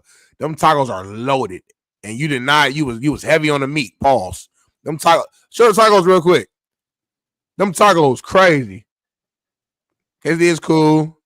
I know. That's carne asada though. That's fucking carne asada, homie. Go to the tacos though. Nah, go to the tacos. Damn, Jason, show the taco. You ain't show the tacos. Let me see. Yeah, the beginning of the video. Right here. Stop. Give them both. That's onion. I cut up my own onion, my own cilantro. I cut all that shit. You don't go get the fucking thing. It's already cut up. Like you make your shit, homie. You gonna make taco, make the shit. My mama make the best pico in the fucking world. I right hand to God. Really? Right hand to God. My mama pico be so damn good. I'm eating it right now in my mind. It's so fire. If she lived out here, I would have her hustle and make containers of it and sell it out here. She'd probably be rich. That shit is fire. So usually I make a smaller case, a smaller flour tortilla, but I went a little bigger because I wanted to go a little bigger meat, so it could hold a little more. Yeah. Yeah, they came out fire, bro. They were unbelievable. Yeah, they're unbelievable. Everybody critiquing you. You gotta grill those onions. Store-bought tortillas. They just like, bro. Them tacos are fire, homie. I can look at them and tell. Motherfuckers that can't cook, but they want you to make a flour tortilla from scratch. I don't need to do all that. It don't change the game for me. I've had both. I'm gonna spend a fucking 6 hours making flour tortillas from scratch. Like I'm a fucking shut the fuck up. And no, you don't. Why the fuck would I want? See, you're not a real taco. You're not a real Mexican if you're saying you want grilled onions on a taco, homie. Right. They don't do that, homie. They don't do that. You got fresh onions on a taco, homie. You don't like grilled onions. Grilled onions you put in a breakfast burrito, motherfucker. You don't put grilled onions on a taco. Cook. Fuck out of here. Who the fuck? You're white as fuck if you said that. You're so goddamn white if you said you want grilled onions on a taco. Holy fuck, homie. JPS, homie. It's hump day, though. It is hump day. Joe Core said, JB, let's talk about that BS weather deal yesterday. What are you talking about? The what? It's hump day, y'all. I don't think you guys know what's happening out here. I mean, there's an anomaly. Hump day is my best day. Bailey, did you get that text from Darnell, Bailey? Is that what he's talking about? What Joe's talking about? No, I don't know what Joe's talking about. He said the weather deal yesterday. I don't know what he's talking about. Yeah, you sent a video to Bailey and No, myself. You sent that video yesterday. I just gave it to Bailey just in case I wanted it. Yeah, Bailey, if you could throw that in on the text. Here's the thing I want to break down real quick. We have an anomaly out here, Joe. I don't know where you are, Joe. You right here. But we basically had in June, because my homeboy was there. My homeboy was in Lake Tahoe. Now, there's two lakes in Tahoe. You know, half's on California, half's on Nevada side. Beautiful. One of the most beautiful places on planet Earth, Lake Tahoe. uber big time millionaires live up there. Golf tournaments, summer it's unbelievable. Winters it's beautiful. It's snow. All this shit. So my homeboy went out there. I don't know if anyone knows what's going on, but 100 boats sank in Lake Tahoe last weekend. 100. 100? Multiple people died. There's still people missing. A boat capsized. I believe it was in South. But then it started snowing on June 21st, Smitty. That's a boat that capsized right there. It starts snowing in June. That's insane. 100 boats sank. And if you haven't gone and researched and seen the videos and go check it out, go look it up. But Lake Tahoe. 100 boats sank. Homie, Lake Tahoe turned into an absolute fuck. By the way, 8-foot waves on a lake. There ain't 8-foot waves in Huntington Beach right now in the ocean, homie. 8-foot waves on a monstrous lake like Tahoe. 8-foot waves, capsized boats, homie. They sent a boat. The homie has a boat that it took and ran it into a condominium. Into a house. Into the stilts of the house. It ran a boat. Tahoe looked like some sort of movie, like out of a movie. I'm not lying. Destination. And they measure waves, I believe, from like where you can ride a wave, like the halfway point to the crest or whatever. Like so an 8-foot face is like 10 foot from the back. Pause. That ain't no little. That's not heard of, homie. And I got people that live out of Tahoe and they said they've never seen it in 50 years. Never, nothing like it. Never. What you saying? I don't know what I'm saying, but rewind from the Tahoe incident this past weekend. Yeah. And you go to a Lake Pleasant in Arizona, where I know very well because it's an area up in near Surprise, Peoria, Arizona.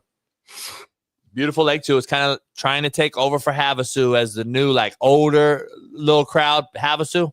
Yeah. Unbelievable Party Cove, all this shit in up in Pleasant. Pleasant had the same thing happen, homie.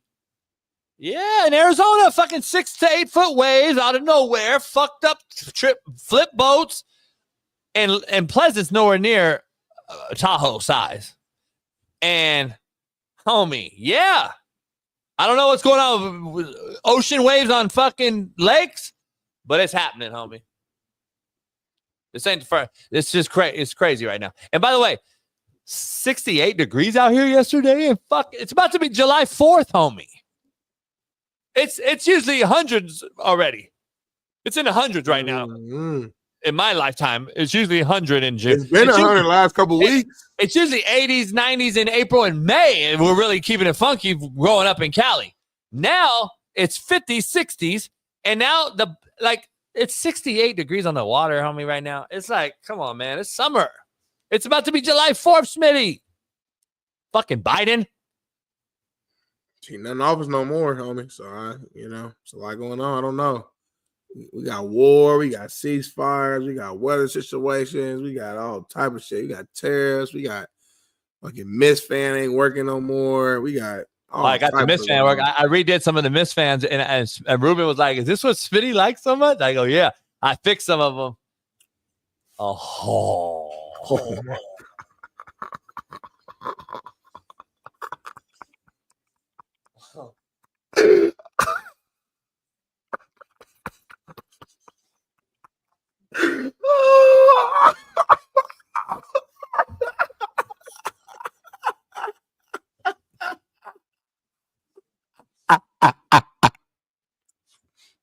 A motherfucker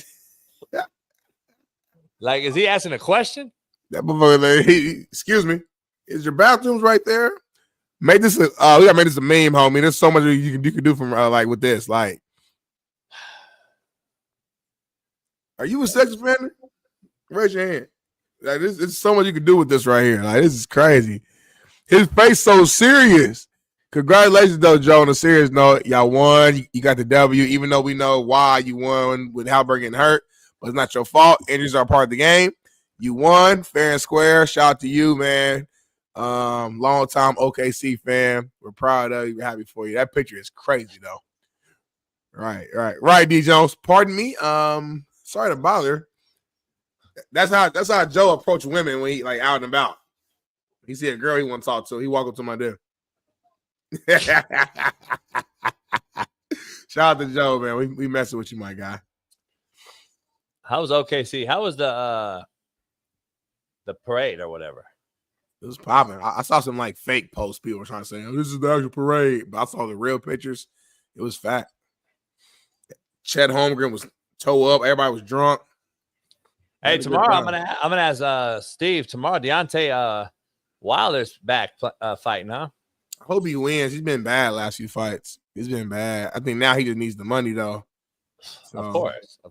Yeah, he got to win. I know him and the shorty broke up not too long ago, a year or so ago, with some alleged stuff that was going on. There's a lot going on, man. He was at the top of the top, and it just started kind of, you know what I mean? Used to love watch his fights because you knew he was gonna go at it. It was gonna be a knockout. Now he getting knocked out. Look at Paris showing love. It's a dope pick. It is a dope pick. We just joking with him. You ain't got to defend him, Paris. He a grown man. I think it's a horrible pick. Why? It just looked weird. Like he looked like he just came out of the womb, out of the hole. Let me look back on the rundown, man. I ain't even look at this, homie. You know the hole? Which hole? There's a lot of holes. The one on Silence of the Lambs. Oh, okay. Yeah. Like he just came out of that thing like that and walked out, and then he's finally on Earth. After he just like took a face off of motherfucker. Yeah. And ate the face. Ate it. Drank the blood as water. First thing he did was this. That's why he's not smiling. He's like serious in the picture. Like he just got done eating. A human, homie. Clarice. He said it's fine. He said I'm fine with it. Champs. I feel that, homie. I'm hungry, homie. I ain't gonna lie. I'm hungry motherfucker now. What? I'm hungry now. You didn't show those quesadillas and taco. I'm starving now. Actually, I can't wait to go eat. Eat what? Shit, I gotta go find something. I gotta do a few things. I gotta run. I gotta stop by the bank. I gotta pay a bill. I gotta stop by Red Bull, grab this product for this event I'm doing. Got a shower. I want to go to the gym. Probably ain't got no time for it. Let's dive into Jay Williams because he said some of the dumbest shit. And I'm curious to see what video we have because I want to dive into this Jay Williams take real quick about the Achilles tears because we're gonna have Dr. Jesse Morse on sooner than later as football season gets closer. And he's the one on his platform barking at folks saying that this could be avoidable, Smitty. What's going on, bro? Let's play Jay Williams and see what he has to say. Number is 8. 8 players torn Achilles in one season. And Hallie's the latest name on the list. And here's the part that you're not going to see on TikTok, you're not going to see on social, you're not going to see on SportsCenter because nobody is talking about it. The NBA is playing its fastest pace since the early 70s, nearly 109 possessions a game. It's a highlight culture, it's tempo, it's space and pace, it's algorithms that are driving the product. But here's the real question. Are we optimizing the game or are we pushing these athletes past the point of sustainability? We made the game faster, loud, more viral. It's everywhere, but bodies are breaking down at a high pace and nobody's hitting the brakes. So how do we fix it? You fix it by cutting the schedule, by funding recovery science, by redesigning off-season training.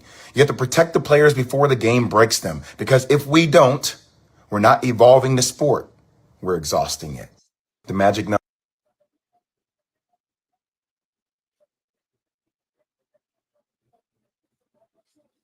Where's the chief at? Get fucking Robert Parrish out here to motherfuck this motherfucker too. That might be the dumbest take I've ever heard of in my life. Cut the schedule? Are you fucking shitting me? Cut the schedule? You're the load management king, you fuck! You Duke Blue Devil motherfuckers are some weirdo fucks, homie. I'm gonna be honest with you. Coach K fucked you. You got fucked over by having that legendary motherfucker coach you. Would Coach K agree with you? Fuck no, he wouldn't agree with this. You out of your fucking mind. Cut the schedule when you already play fucking half the schedule that's allotted? You don't even play half the games, you fucking private jet flying fuck. You motherfuckers are so fucking pussy. It fucking blows my mind listening to pussies that makes hundreds of millions of dollars still cry and bitch about having less. You still want fucking less and you make more money than ever, you pussy? Go ride a motorcycle, motherfucker. You fucking nobody. You fucking failed before you ever had a chance to be successful because your stupid ass crashed a motorcycle. And now you're fucking a talking head. Shut the fuck up. Schedule? You don't even play half the games. Kawhi Leonard, Paul George, AD. You fucking shitting me? How about tell your stars, Jay Williams, to play the fucking games? Michael Jordan played 82 games how many times in a season? Why the fuck didn't he tear his Achilles, you fucking dumb? You're so fucking enabling. You soft pussies, man. Maybe how about you actually push the players harder instead of ask for less? But what do I know? Gimme. But then I want you to give me on the fucking court and you can't give me nothing because you're a pussy. It's fucking unbelievable, homie. Real shit. The fact that these talking heads are defending the pace. Are you fucking shitting me? The pace? Let me be real here. Let's break this down in science. Let's just be honest. This motherfucker said more possessions is the reason the pace is up. That's a fucking that is an oxymoronic take, homie. You know what a possession is? Is when you get the ball from one team to another. So let's break this down, homie, since I don't know anything about basketball, blah, blah, blah. The 109 possessions a game means diddly fucking shit, Jay Williams. The 109 possessions is not fucking full go running down the fucking court the whole distance. 109 possessions means catch the ball and shoot a 40-foot three. That ain't 109 fucking possessions going full go. And why you blown out your fucking Achilles. Maybe you fuck should have listened to me for the last 4 years about the taco and weed. Taco Bell and weed, motherfucker. Maybe that's why y'all blowing out your fucking Achilles. Maybe you take your offseason more seriously. Instead of going to Dubai and worrying about your fucking bodies and getting better, physically stronger in the off season, how about less vacation time, motherfucker? How about you take this shit serious and invest your money where your mouth is? How about all the money you get paid, you invest it in your body? Why is LeBron play still at an all-time high? Because he invests in his body, takes it serious. So you can ask 40-year-old LeBron to play all the games, but not Halliburton? Jason Tatum? Dame Lillard, who left the bubble early? Are you fucking shitting me? This fucking take, homie, these fucking tanks are unbelievable. We smoked cigars and smoked weed and drank all day, every day in the NFL, the NBA, and played every fucking game, homie. We play with broken legs and arms and fingers, homie. Miss me with the bullshit. You fucks are so soft. You enablers are the problem.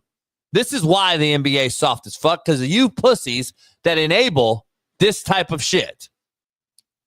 Get the fuck out of here. Holy shit, man. Weed and Taco Bell is why you're pulling your fucking Achilles, blowing your Achilles. Soft tissue issues. You could fucking avoid them, by the way. Yeah. Listen to a real doctor. You can avoid Achilles tears. So 8 in 1 year? Yeah. You know why? 3 of them were number 0 because they're fucking nobodies. Because you fucking people like Jay Williams has allowed these type of takes to go viral. Fucking joke, homie. I want to play less. I want more money. LeBron said, what? I want a month off between the playoffs now? You want a month off? You want to take the season in just year round? The NBA's already the longest season. You want to go year round? And then you add the Olympics and the USA games and the fucking all this other bullshit in the middle of it all. It's year round. You want a month off in between the playoffs and the regular season? You already added the fucking play-in. Then you want to fucking make the All-Star game softer. Get the fuck out of here. This is one of the dumbest shits I've ever heard in my fucking life. Holy shit, man. Where's Smitty at? Motherfucker die?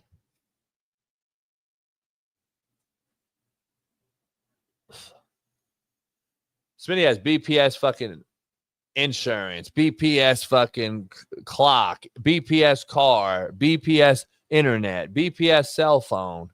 He got BPS everything.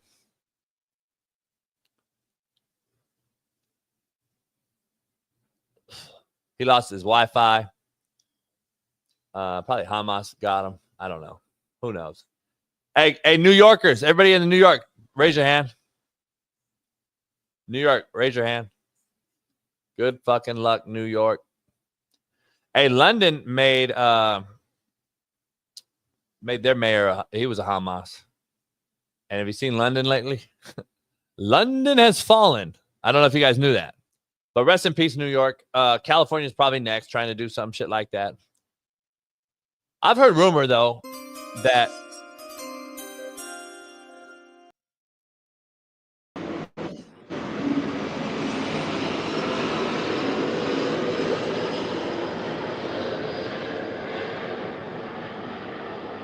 It's good, homie. I'm pissed off, bro. Pay all this money, man. I work hard, y'all. I work hard, man. You know what I mean? 4 or 5 jobs. I make decent money out here. I make decent coin. A lot of the money go to bills, though, out here in LA. It goes to taxes. It goes to bills. And when you pay for something, for a service, you want that service to be top tier.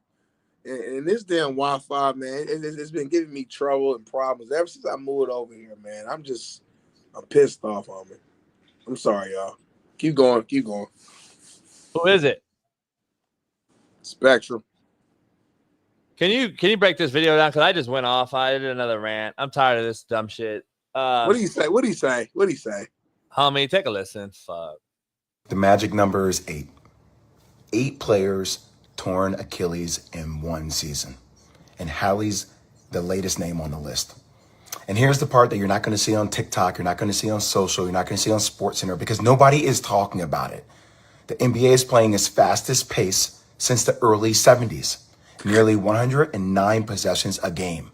It's a highlight culture, it's tempo, it's space and pace, it's algorithms that are driving the product. But here's the real question.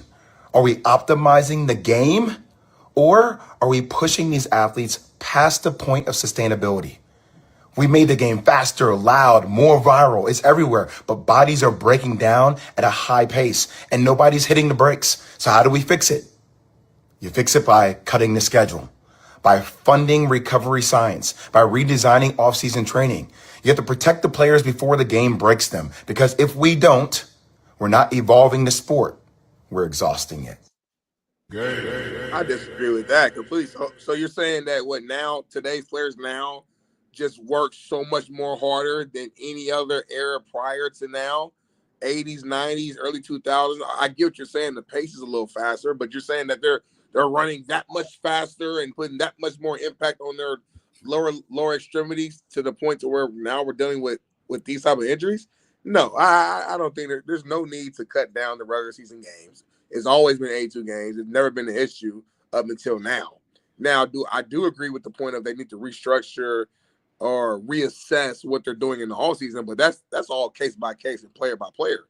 Because in the all season, it's all up to you. You know, this is pro. This ain't college where we all come together as a team and we got the same workout regimen. No, that's on you as a player and how you're take care of your body and yourself. So I do think players need to look at, okay, what am I lacking on during the offseason? What am I not working out on enough in order to prevent these injuries? But saying that the pace of the game is the reason for the Achilles injuries, unless he got some direct science behind that, and I'd love to have Dr. Jesse Morse come on here and talk about this at some point, but doesn't make sense to me.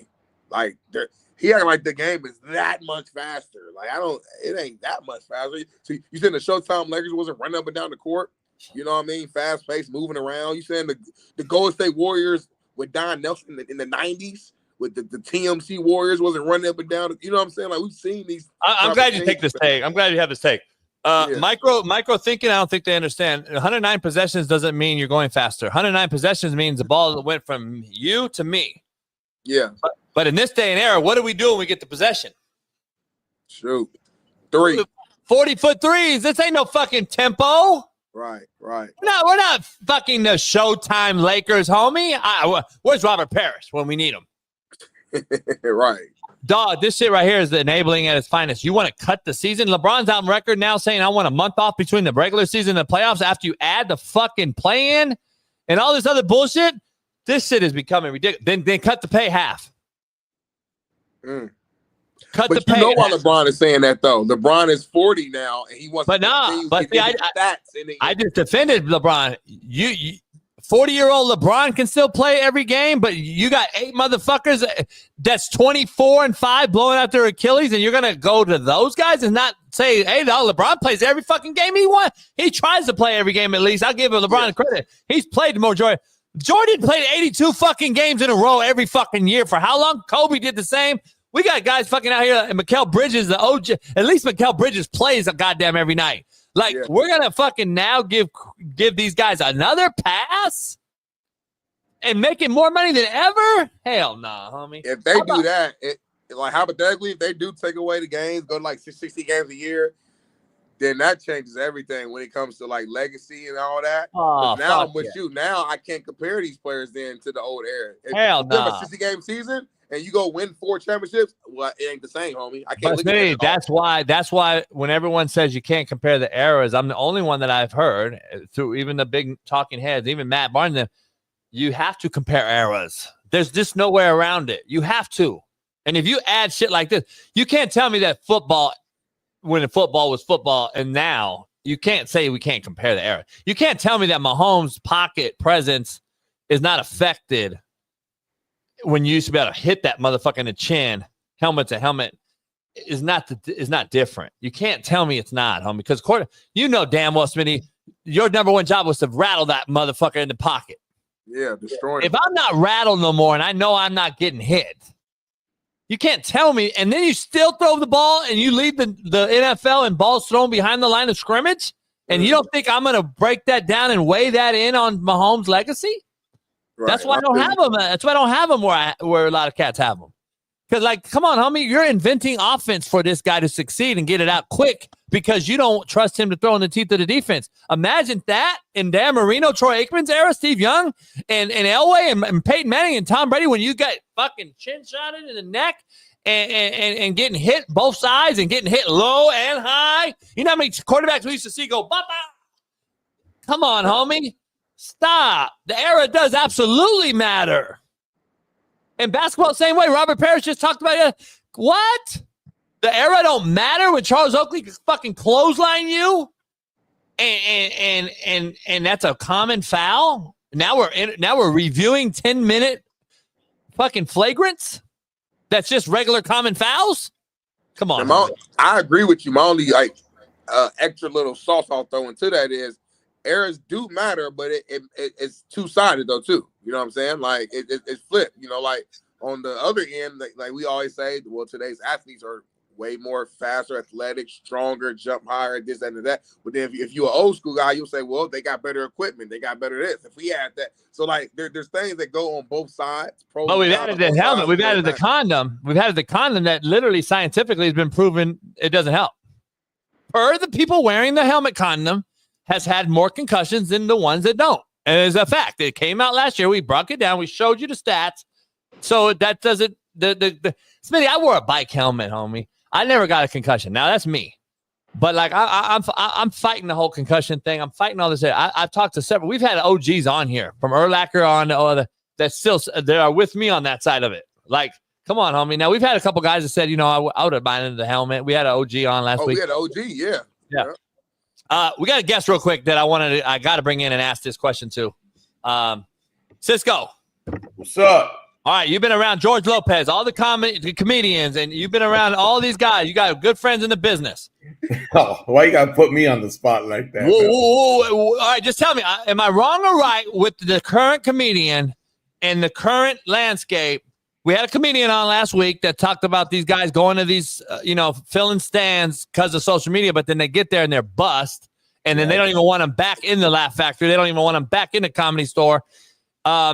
This Shane Gillis took a shot at me. I did a video about me. I didn't even know who he was. I guess the only common denominator is he's on McAfee. I've been on McAfee. I guess that's the only thing.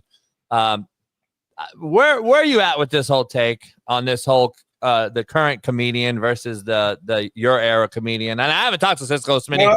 God's on truth, Smitty. Cisco, we talked about this? No, not at all. So I just want to get your take. I know, but it's hard to shit on. It's hard to shit on somebody who's more successful than you. Well, he's making money, right? And but like two things to be true. Like, he's making money. I'm not knocking the money he's making. Yeah. But how he made it is all I'm saying. That's the only question I have. One of the things I know from comedy, man, and and people can say whatever they want. Everyone has their own take. Is that it's true with some of the guys that come out. Now, Cat Williams, he came on and said all this stuff, but yeah, he said it after he made all his money.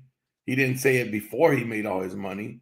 He didn't say anything. He didn't say anything that a lot of us didn't know already.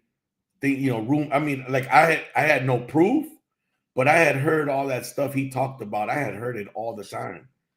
I used to be really good friends with Corey Holcomb. I don't know if you Corey Holcomb, but Corey used to tell me that stuff all the time. He would be telling me, "Oh yeah, you don't know this, that, man." He's as blunt as it gets. Like, that guy don't. What do you mean? Say it again. Like, he says what? He don't put on, all the stuff that I don't remember, but everything Cat Williams. When I was watching that interview with Cat Williams on the Shade Club or whatever, I was like, "Oh my God, I've been on that." Yeah. Everything went to, "Oh yeah, I heard that before." Oh, I heard about the part. Man, I heard parties at some of these people's houses, and hey, man, if you ain't down to get naked, you got to go home. And men playing naked basketball. I'm like, men playing nude basketball.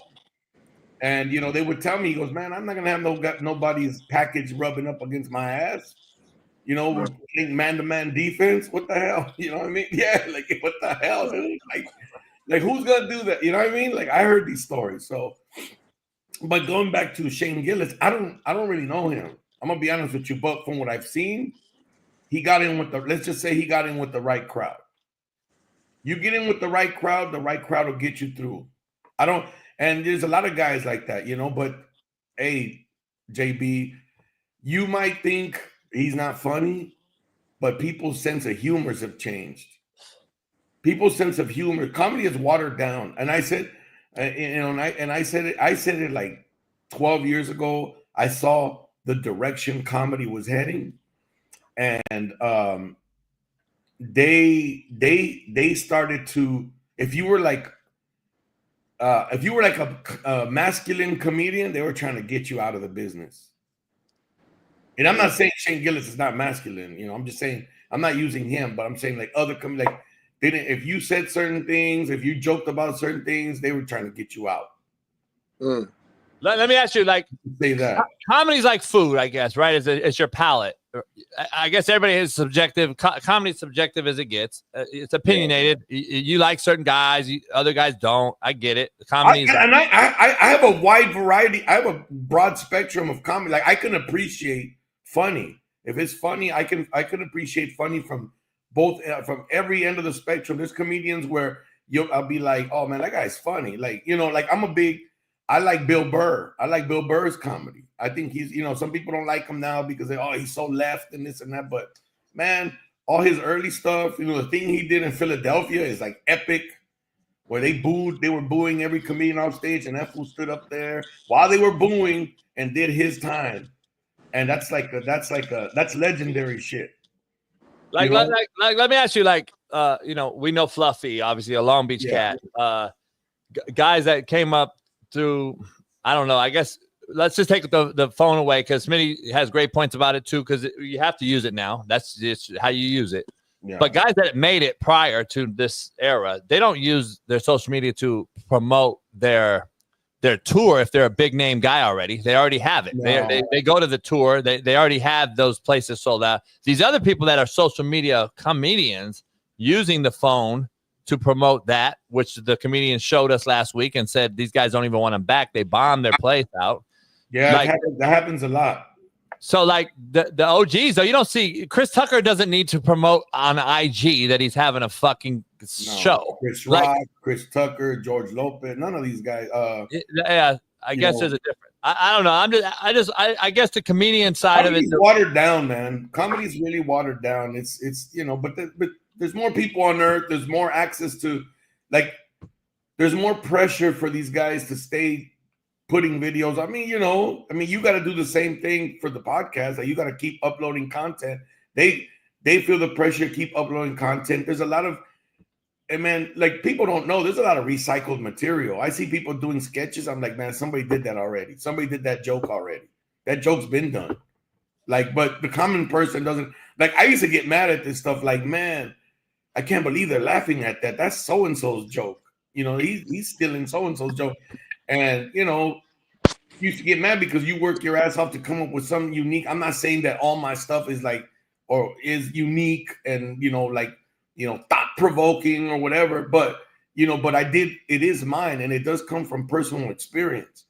That's why, like, my comedy is more about personal experience, things I've gone through that were probably tragic at the moment, but they're funny now that I look back on them, or, you know what I'm saying? Or things that people can relate to. But when you start making up these jokes and all that, then you start, that you're on that slippery slope of, like, did somebody else do this? Like, you're trying to fabricate comedy. And I think that's why you said, like, you like certain comedians. You like comedians that you can relate to, who talk about things you can relate to, that's funny, that's actual real, not some, like, jokey joke that they made up, like they were sat there and said, oh, what if a bear, what if a bear freaking fucked a rabbit, like, and then you fucking whatever. You know what I'm saying? Like, there's comedians who write jokes like that. Yeah. If you go look, my name's on the Comedy Store wall, bro. My name. I'm a paid regular at the Comedy Store. I haven't been booked there in a long time. For what reason? I don't know. But that's another story for another day. But you go to the Comedy Store, my name's up there. And if you look at all those names, you'll see a wide spectrum of comedy. Like, it's not, you have Gallagher, who used to smash watermelons with a hammer. You know what I mean? Yeah. There was a crowd for that, bro. Like, who paid to go watch a dude go bust watermelons with a sledgehammer? And that's really my overall point. At the end of the day, there's an audience for everybody, and if you've been good enough and whatever you're... Yeah, but JB's right. The sense of humor nowadays is shit, bro. Like people, these kids laugh at some weird shit. Like, my football team, I say a joke, they don't laugh, and then they laugh at some weird shit, like weird shit, like, I'm sorry, but gay shit. That exactly. Like, they love that stuff. They do. They do. They think it's funny. Well, I'm not coaching like 14, 13, 15-year-olds, so I can't speak on that generation. But I know there's a lot of just people 30s, late 20s, early 40s who still finds regular comedy or whatever. I don't even know how to define it as funny. Like, to me, like you said earlier, comedy is subjective, man. I like the old. It is subjective. I like stand-up. I like skits on social media. I like all that. If it's funny, it's just funny. I don't really care what the sort. I like. There's some comedians who are good actors, like acting in movies and being funny, but they're not good at stand-up. There's guys who do stand-up who are not good with the social media and doing skits. There's guys who do skits who can't do stand-up. I think there's a different skill set for each piece of content that you're doing. But for me, as a fan, if you're funny, you're funny. And my thing is this: if you're able to generate a large enough audience to where you're making, millions of dollars or even six figures or whatever, and you're being booked and you're being put in shows or movies or stand-ups or whatever because you have the audience to do that, I'm not going to sit back and like clown you or dish you when I'm like, you found a niche, it works, people like it, and it's like it enough to where now if you're Shane Gillis, you're hosting the damn ESPYs or you have comedy, you're getting booked on shows. It might not be what we like, but what we like doesn't define if it's a good comic or not. No, you're right. You're right. Comedy is subjective, and I'm not, like I said, I'm not a person who but you who sits there and just bashes comedians. Like, there's comedians I'm like, man, I don't find it funny, and somebody, like, comedians are very bitter people. And you know the crabs in the bucket. Comedians are freaking crabs in the bucket. I've noticed that over the years. Like you always see comics just like talking shit about each other on podcasts. Yeah, entertainment business is like that, bro. You work at Fox, man. I'm sure you see that shit all the time. Like you see people trying to what the hell? I'm starting to camp. You see people trying to bring people down all the time, man, and that's how it is. I mean, we try to bring politicians down. We try, that's the whole thing of humanizing somebody and bring them down to your level so you can tear them apart. Yeah, but if you see what goes big on like when we talk about comedy, it's like a what is that, a gif or whatever of someone else. It's not even them. That's what it made. Their channel goes huge because they posted like a whatever that shit gif or meme or whatever. Yeah, they do that. It's like that's not even you. No. Like, how is that the biggest thing that you? Right. And you're right. What you said about people go see these people live. So now what I've noticed, I still follow a couple, but what they do is that they'll take like 3 good comedians with them, because they're funny, But people go to the show and be like, they'll just host, you know what I mean? Because that's why I try to tell you, JB, you don't have to be that funny. You just got to be the host. Yeah. You know what I'm saying? It's because your personality is going to get the people in the seats, and then you just break off the comedians or whatever. You know what I'm saying? That's how they do. A lot of you'll know the ones that are not funny. They're the ones doing that. If they're funny, like what's his name? He blew up, and he's pretty funny. I've seen some of his stuff. Matt Rife. Yeah, he was on Wild 'N Out, right? Yeah, Wild 'N Out. He blew up. White dude, he blew up crazy in the last year. Yeah, he blew up. I wasn't a fan of the special. Personally, you sent me a clip of his the other day, Matt Rife. I did. Yeah. Fuck. Young white dude, whatever. I wasn't a fan of this special, but I am like overall though.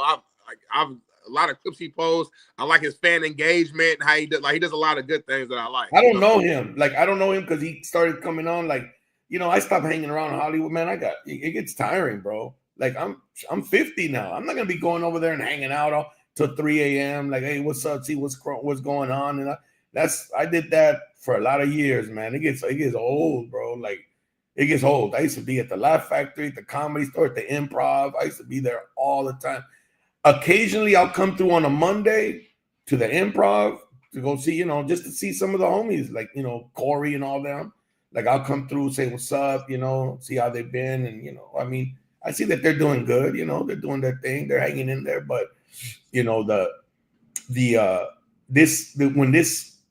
lot of these guys took advantage during COVID and they started doing all these shows and they tried to get me to do them. I was like, I'm not doing this stuff no more, man. If this is what it takes, then this is not stand-up. I didn't sign up for this. I didn't sign up to be a freaking like a influencer or a content creator on social media. I signed up to do stand-up in person in front of people. That's what I signed up for. And that's just my point. Like I think there's two different types of things we're talking about. Plus you're killing comedy. You are killing comedy because content is getting pushed out all the time, bro. Like you're gonna run out of material. Material runs out. Like a lot of stuff is recycled. A lot of memes, a lot of videos, Smitty, that you watch and you think are funny, I guarantee you they were done already by someone else. And that's the thing. Like, you haven't seen it. So it's funny to you, but to me, I'm like, oh, I've seen this shit before. Oh, this isn't new. That's always going to be the case. It's going to be shit that you see. No, it wasn't the case before.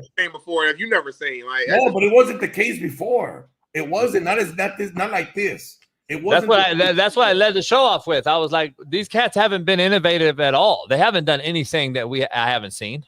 Like nothing. Yeah. That's the point I started the show off with to Smitty. I was like, Smitty thinks that we've seen everything. I'm like, we still everything in life. And I'm like, nah, but before it wasn't. The skit game came. The skit game wasn't invented by Chappelle. The skit game was out already, and now we're seeing that's what makes Drewski and all them famous skits. You ever watch the Richard Pryor show? The Richard Pryor show. You ever watch that? Yeah, back in the day. That was freaking groundbreaking. Flip Wilson, like those variety shows used to be the shit, dude. Nobody has a variety show anymore. Everything, music, comedy, it was everything. Yeah, those were the man. I watched all of those. Laughing. And Living Color was after, Saturday Night Live was already doing skits. Like they started doing the skit. I mean, we've seen that for how long? And then but I'm telling you, everything's watered down. The only thing you can talk about is maybe the technology, cell phones, because we didn't have to grow up with cell phones. What can you talk about now? But everything else. I mean, you're not going to talk about sex. I just saw a stat where 40 to 80% young men, or 60 to 70% of young men between 18 to 40 are not even dating anymore.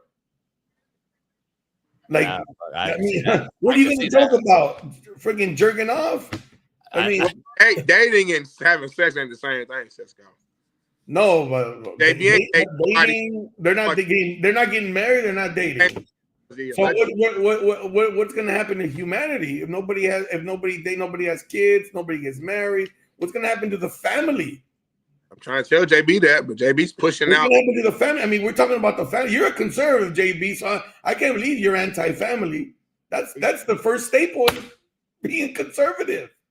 Yeah, that's why I'm independent, though. See, there's independent thinkers. I'm independent too. I'm an independent. We don't have enough independent thinkers, though. Democrat Party for a long time. I registered independent. I was like, screw that, man. I screw both sides. I don't like. They're both the devil. They just come in different disguises. Yeah, it's been that way. That's why I said politicians and priests, most crooked motherfuckers. I'm gonna always believe that. We got too many middle of the pack or middle of the row thinkers that don't have a party. Yeah. We don't have a party. We don't have a party, really. The independent party is never going to win a presidency. Man, like I said before, man, you're always going to support what benefits you the most. I mean, if you sit there and listen to a person long enough, you're going to be like, okay, I know where they're coming from. And I'm not mad at them. I mean, we can't all be for the same thing, but our experiences shape us. We don't like certain things because of bad experiences. We become biased certain people because you had a bad experience with somebody that looked like that person or whatever. Everything's an experience in life, man.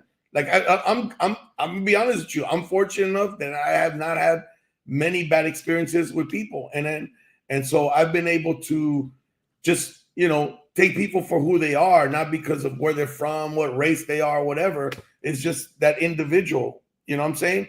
But experience has taught me that. I've been very fortunate not to have many negative experiences. I've had negative experiences, but I've had negative experience with people from all cultures, all races, and all that. And I don't look at one and say, "Oh, they're all like that." You know what I'm saying? Like it's shit. The most bad experiences I've had is with Mexican people. So I mean, what am I gonna do? Hate my mom? Right.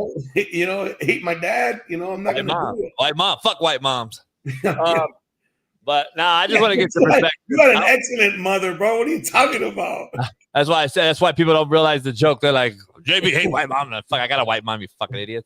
But anyway, I had to get your perspective on it because we've been talking about this Gillis thing for a couple of days now. So I'm like, the Instagram. Yeah, you know what I mean. Like I said, I don't know him, but I've seen him. He's been on Rogan. He's been on all this and.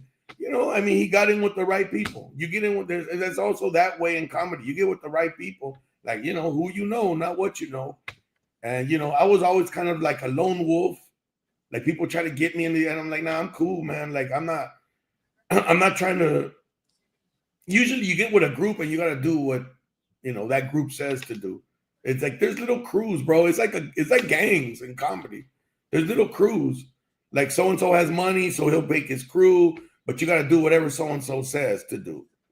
And those comedians that try to get me with that, like you got to drive them around. You got to fucking carry their luggage. I was like, man, I was 30s already. I'm like, I'm not doing that shit. I'm a man, dude.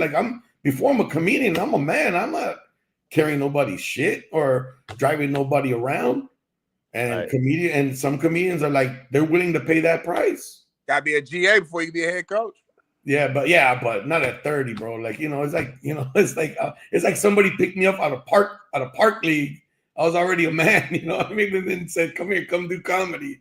You know what I mean? If I was 18, maybe, I would have been like, well, I guess every young person has to go through this. But I was not a young person. I was already like 28. But see, we could talk about this for hours, but that's the problem. Like we're now skipping all the process. We're skipping all the steps now with these.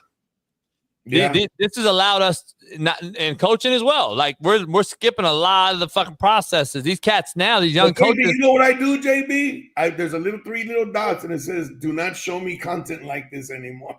And that's what I click on. Don't show me this shit anymore. I don't want to see this. I do that all the time. I do it all the time. JB prefers to hate though, so I'll be blocking it, and but you look on their things, it's like millions of views. I'm like, God dang. But I'm with you though, JB, because I'll be like, God, people are watching this shit. I guess like, come on, dude. Hey, let me tell you something. I love you. Although the definition of haters, though, I ain't gonna lie. Hey, Smitty, although that guy is genius, and you like him too, JB. Like this people probably think that shit's not funny. Is that dude that shows a car crash and doesn't say shit, he just looks at it. Right. Oh, that black guy? Yeah. No, there's a couple guys now. A couple of them do that, yeah. Yeah, they all do it. But I'm saying they show like 20 things and they're just sitting there. Funny, though. That's what I'm saying. I'm not gonna diss somebody. Like, there's people who don't think that's funny, and I find it funny. That works, and then doing something. Like why would I be mad at that? That's all I'm saying. And JB, that guy's not doing anything. He's showing clips of other shit. Like you just said. That's my point. He's looking at it, and then he goes up to the sky, a fucking plane crashes. They got all this. I mean, you know what I mean? Like people making money, and they're making money off of it. I'm not knocking nobody's hustle, man. Nah, I get it. They should make the money, but that doesn't mean I gotta like it. Just because that's my point. You know what I'm saying? That doesn't mean I don't like the Thunder. They won the championship. Doesn't mean I gotta like them. I don't like Magic Son. That's cold, man. Hey, man, appreciate you hopping in, man. What are you doing in the off season or what?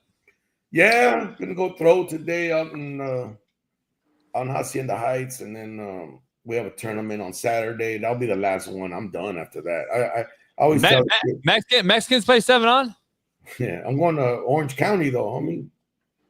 Be careful. Why? I'm an American citizen, Smitty. Come on, man. Where's this narrative that all Mexicans were illegal, bro? I fuck with both sides. I'm different. I don't care. I'm didn't cross the border. The border. I'm just gonna be careful though. There's a lot of JBs out there, so I'm just gonna be careful. JBs? Yeah, a lot of JBs out there. Hey, a lot of cops like JB in Irvine. You better not go to Irvine, homie. I'll go to Torrance, homie. Is Torrance like that? Torrance KKK cops. What? What do you mean? Fuck, they shot one of my former players 28 times, homie. Oh shit! I never knew that. I don't fuck with Torrance, so I ain't shit to do with Torrance. That was on the news. Torrance don't fuck with Torrance. I'm gonna go to Torrance for the freaking And I mean Torrance down. I'm talking Torrance like PCH Crenshaw Torrance. Oh, okay. I'm about to say, all right, got you. Like the King's Hawaiian restaurant. Yes. You ever been there, Smitty? You like go. King's Hawaiian bread? Yeah, I do. They got a restaurant. They got a restaurant down there, homie. They got a restaurant. Fire. That shit's bomb, dude. It is bomb. It's been there for a long time, homie. Hawaiian barbecue. Yeah, Hawaiian barbecue. We went there and my son ordered oxtail soup. I'm like, what are you doing, man? I'm like, what are you doing? Hey, we this weekend though, boat if you're free one day. Yeah. And then the fourth weekend as well. Next weekend too. Friday, Saturday, Sunday. We're off all next week. I give 4th of July because my mijo, we gotta go to fucking Guatemala for 3 weeks. Like fuck. I don't know how many football programs have that problem, dude. Like shit. Like these kids, hey, I'm telling you, Latino kids, man. I'm not complaining. I love them, but the parents, like I give them a schedule. I say, hey, look, man, we're gonna be off this week. If you're gonna have a vacation, can you please plan it this week? And I'm not trying to control their lives, but we're trying to build a team. Oh, and right after I tell them, I just want to tell you, Coach, my son won't be here for a month because we're going to Nicaragua. I'm like, what? A month? I spend like a month making a schedule. I give it out in fucking January so these motherfuckers know. And this is college kids. Coach, I got a reunion on motherfucker. Then that'd be your last reunion. Here's something you don't have unless you have Latino kids. I'm in my sister's quinceañera, or I'm in a quinceañera. So can I leave practice early because I gotta go to quinceañera practice? days. That's actually BPS. That's actually BPS. It's MPS, but BPS philosophy. But ain't no BS. That's MPS, 100%. That's MPS, homie. Yeah, it's MPS, homie. Ain't nobody else in quinceañeras. All right, JB just hate black people. That's MPS, homie. So Smitty will go. Smitty will use the Mexican homie to go to the quinceañera to miss practice. Never That's been BPS. quinceañera in my life. I've never been invited to one. Never seen it. Hey, Smitty looked like the guy. Quinceañeras are lit, Smitty. Quinceañeras are lit, Smitty. Hey, Smitty was the guy who said 2 a day. Shit, I ain't coming back in the afternoon. Stop. Hey. I'm a dog, Cisco. I'm different. I'm messing with you, Smitty. I know. I'm different. I'm different. Hey, Cisco, it's 10 o'clock, so we got to go. Yeah, But it's 10 o'clock. I got to pay right. Hey, Cisco, this weekend and next, if you're off. You already said that, homie. He heard on Saturday. I have the tournament on Saturday. He don't want to go. He don't want to go. So, look, I'm gonna tell you. I'm gonna be honest with you. I coach all week. I can't just not be with my family on Sundays. Is a family day. Yeah. Sunday's a family day. Yeah. Saturday just because I got the tournament, but I don't. When are you going? So 4th of July weekend, you're free. Yeah, 4th of July weekend. The only thing I have a clinic. They asked me to do for the youth program around here on Saturday morning, the 5th. Saturday morning, the 5th, I got to do that for them. Like, we'll probably go out in the afternoon though, so whenever. In the afternoon. Yeah, it'll be nice and warm. I mean, I like to see the sun go down. That shit's nice, man. I know. Yeah, that's what I'm saying. That's don't get us stuck in that narrow, shallow waters, bro. And then 4th of July, we're gonna go on the boat and watch the fireworks show from the water. JB always goes in this little area, bro, and then you see a lot of water, and all of a sudden, oh shit. Hey, Smitty, Huntington Harbor, homie, it's shallow as fuck. It's low tide. My boat's deep hole, homie, so we get stuck all the time. He's like, not cute. Not hey, cute. JB was about to get out and push the boat. I heard. Nah, I got Ruben. I got Ruben for that. Yeah, boy. Hey, Ruben, you're the only one tall enough to get out to stick out of the water. Hey, well, I hit you this week. We'll set up something. Come out. Yeah, for sure, man. All right, bro. Appreciate it. Take care, man. Later. All right, shout out to Cisco. Shout out to everybody that joined us, man. Rob, Nan, Paul, everybody that joined us. Shout out to everybody, man. It's already Wednesday. It's maybe hump day. We'll see you tomorrow for Truth Telling Thursday. Steve Kim's joining us. I think we got some other guests. And pound that like. It's hump day. We'll see you tomorrow on the realest show on planet Earth. Peace.